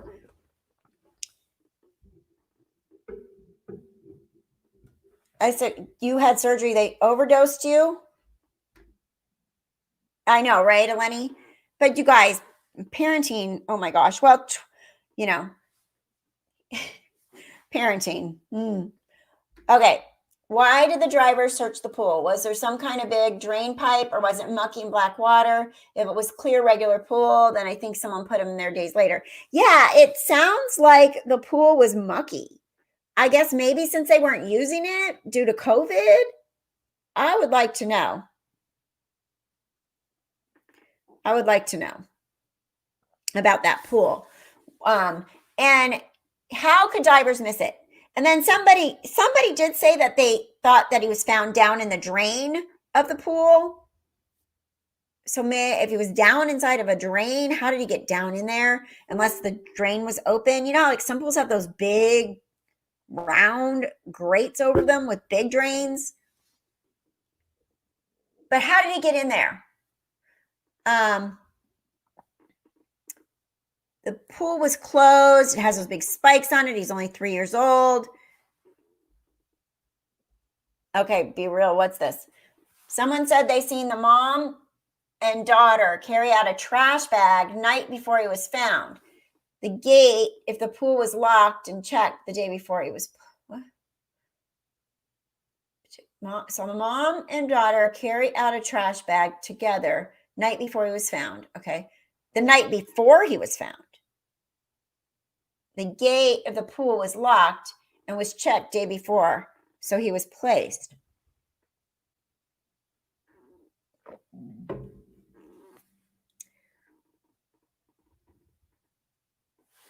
I don't know. Hi, Leanne.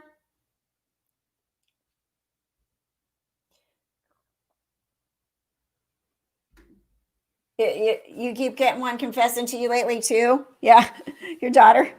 Oh, 25. Like, come on, don't tell me. But I think a diver would have found him too.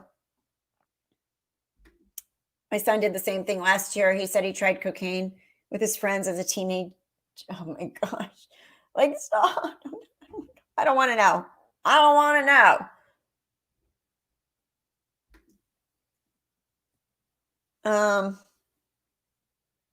Okay. Some accounts are coming from neighbors who are about to lynch her. Right. And that I saw that was like a huge lynch mob when they found the body, So there's probably a lot. There was somebody on the news that said that the father wants answers. So obviously he wasn't living with the dad, just the mom, and there's some blame going on.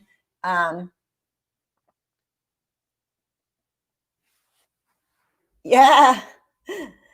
Once they're truly grown, you can horrify them with your own past, right? I should start telling them everything that I would have done. If the pool was half empty, the divers would have seen him the first time, I think. Yeah, it just seems weird. They had live dogs and cadaver dogs look for him. They looked everywhere. They were in that pool more than once. And the law enforcement makes it a point to say, it needs to be said that it's not unusual to go back and look at a place again, but we have searched this multiple times. Hi, Leighton. Leighton's in the house. Where are ya? There's Leighton. Hello, Leighton. Welcome, welcome. So, right? Crazy.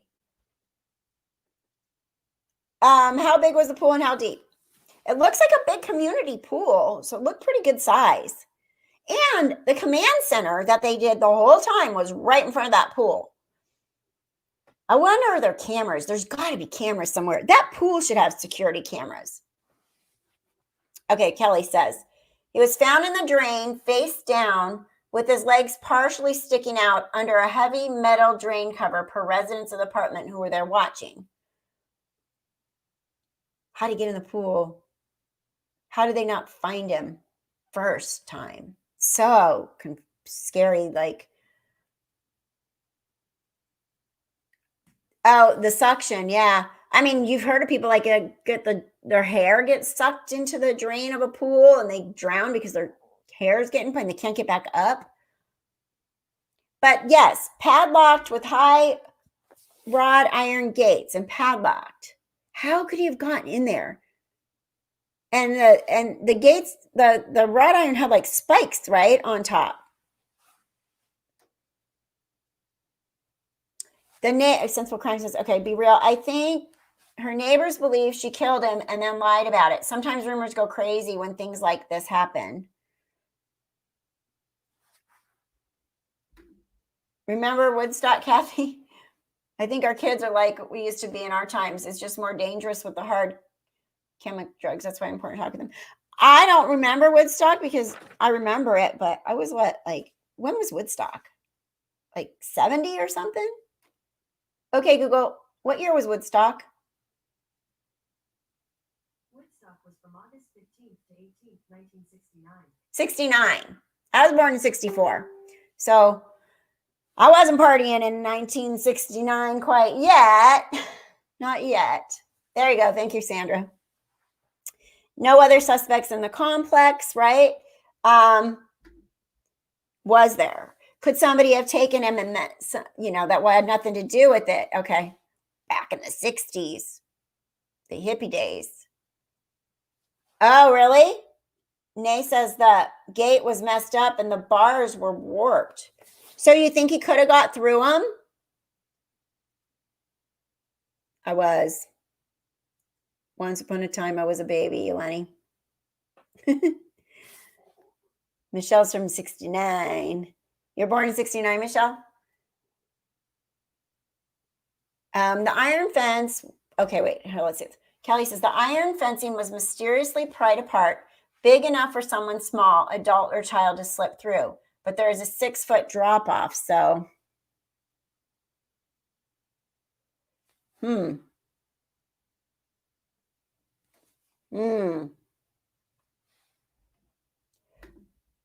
Right. And they said he dropped 3 floors. He didn't. There's no way he got out of the window because they said there was no bruising or damage to him from a fall. So there's no way. He either wandered out all the way out of the apartment complex and got in the pool himself, or he was placed there. And he did not fall out that window.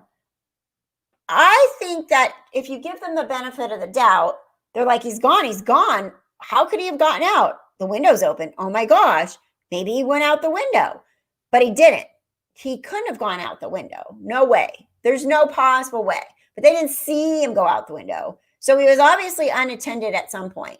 Was the door open? Did he wander out? Then they realized it a little bit later. They searched for him. Someone took him. And the autopsy to me has not shown, they said they have not ruled out drowning, but they did rule out any kind of traumatic death like a fall.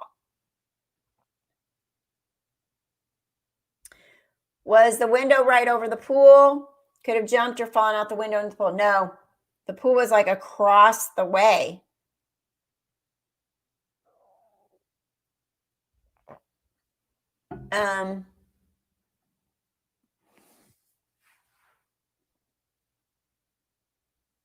So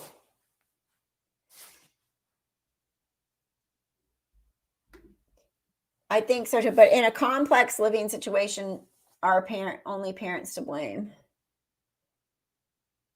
Oh, only external autopsy so far. Thank you, Nay. You know a lot. Thank you very much. Appreciate the input. The autopsy will show, if he died of drowning. So that's just preliminary. They didn't, because you should be able to tell if there was any air in his lungs or water in his lungs or how they're pretty good at knowing the cause of death.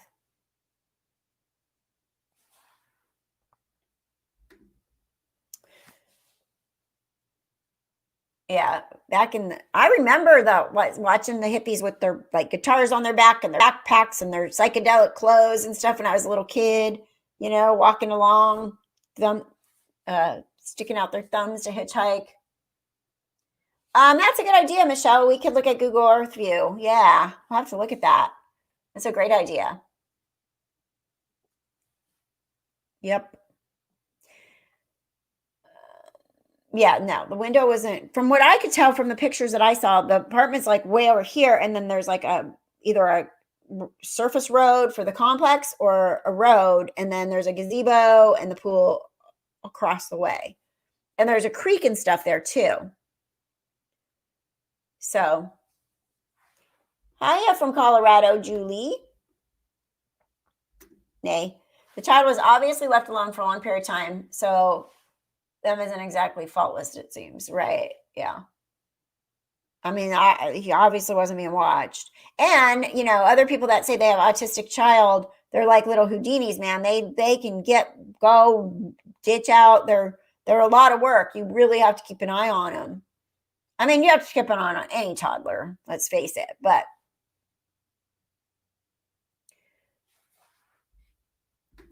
Sandra, if mom and grandma were busy not paying attention to child and they realized he was not in the apartment, they saw a screen loose, I can see why they initially thought he fell out the window. Yeah, that's what I'm saying. If you give them the benefit of the doubt and you think, how the heck did he get out of here? The window's open. Oh my God, he got out the window. Knee jerk, oh, that must be how he got out.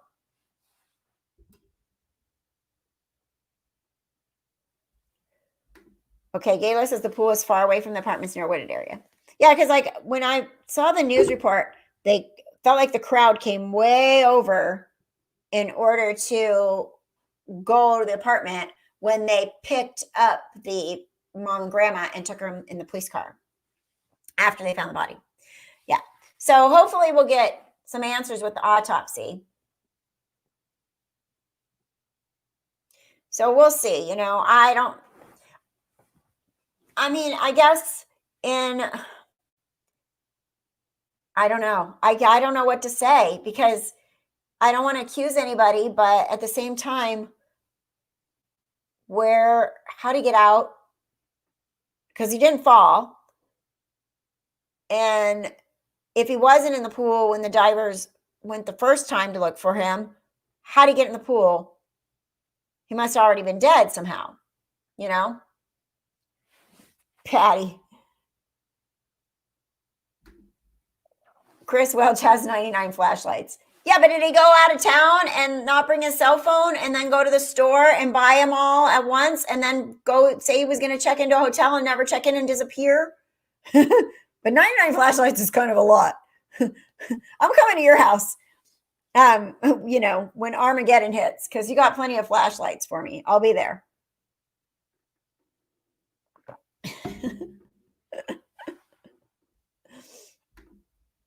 The police removed the mom and grandma from the residence, presumably for their safety. The neighbors were very suspicious of them. No, that makes sense. They went and got him right away, took him out of there. I would have taken him too.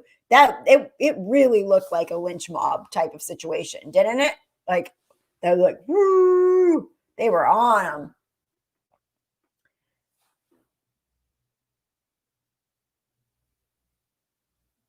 Let's see, Zvani. My dad raised me and he was always like, you can have fun, but you need to tell me where you are all the time. Go have fun. That's super cool.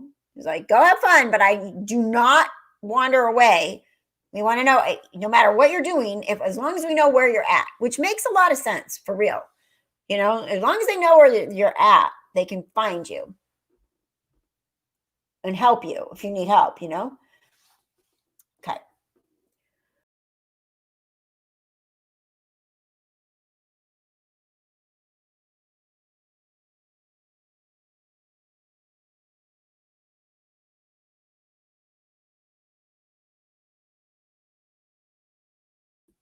All right. Somehow something happened. I'm back.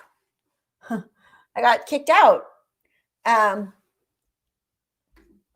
Kids are tricky. My 1-year-old sister climbed the wooden fence in our backyard and was a block away running on the street before we found her. Our neighbor on a motorcycle found her. Yeah, kids are so stinking tricky.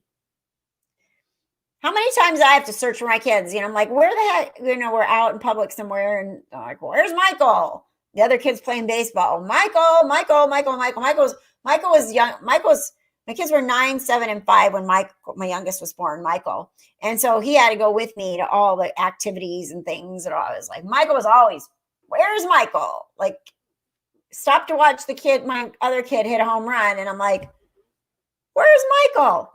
He was like, oh my gosh, drove you nuts. Kelly.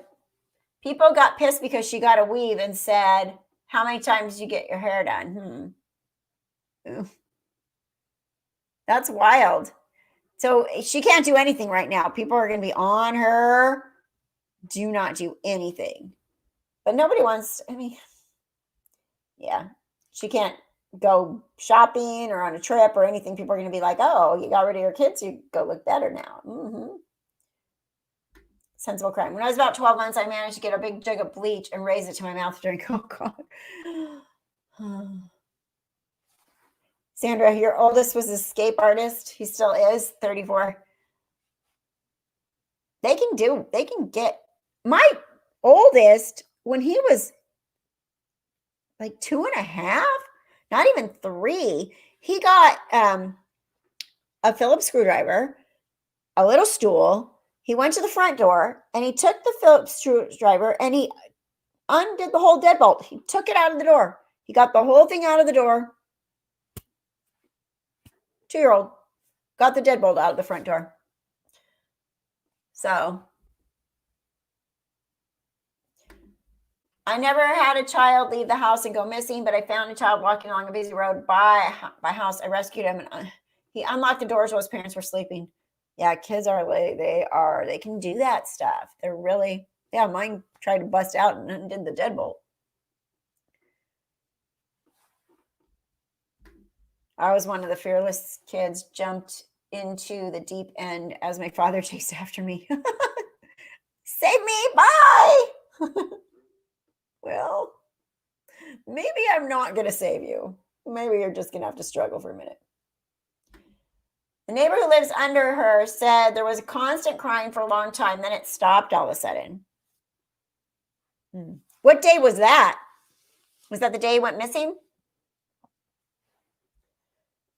I'm not a parent, but I've seen kids do the craziest things. I know they have little guardian angels, I think, a lot of times. Sometimes those guardian angels sleep on the job, unfortunately.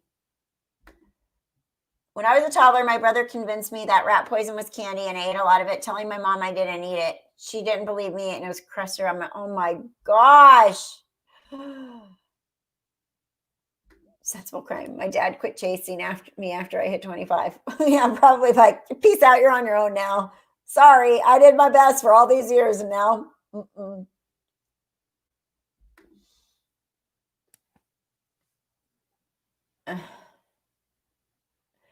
All right. Well, the only other thing I was gonna there wasn't really much about Gannon Stout.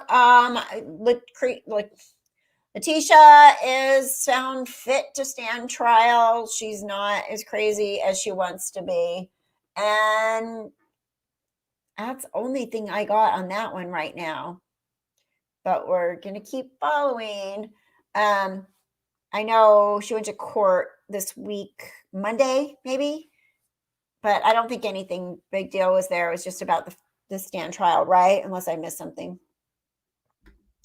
My 3-year-old stuck a key in a plug socket and caused all lights to flicker in a hospital daycare. Oh my gosh.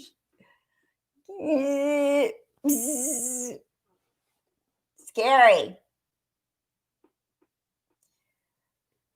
All right, so we're 2 hours and 6 minutes in. We had a lot to talk about. I am going to go right now and eat lunch and then get that video up there of Fauna Frey, the road trip that I took. And I would love to explore the area again more over there near the We Ask You Inn where she might have went. Also, I'm going to Google some more stuff to think, where would she go? Where would people go in that area?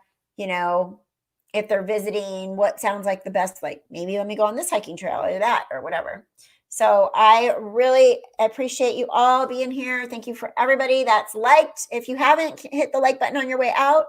And then we will definitely be live Saturday. I am talking to Michael's mom, and I'm going to do an extra live at some point when they are comfortable and when they have time. So we'll do just a specific live to talk to Michael's family. And then, like I said, Jenny and John, Fauna Frey family, father and her friend are going to come on too.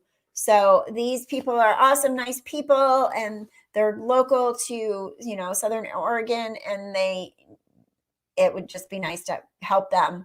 And it's nice because I can get on the local community pages and help and spread the word there too. Okay. Thank you, Nay. I'm glad that you found the channel too. I really appreciate your input. It's been really helpful. And feel free, comment anytime, pop in. We're here every Saturday morning. And if you want to join, you can join. And we do, you get the emojis, and you also can come to our happy hour, and it's a smaller group. Okay. I will watch out for fires and smoke. Have a great weekend. Yes, hit the thumbs up. And thanks for watching Left Undone. I'm Catherine. Have a great night. Have a great weekend. I'll see you guys soon for sure. Bye.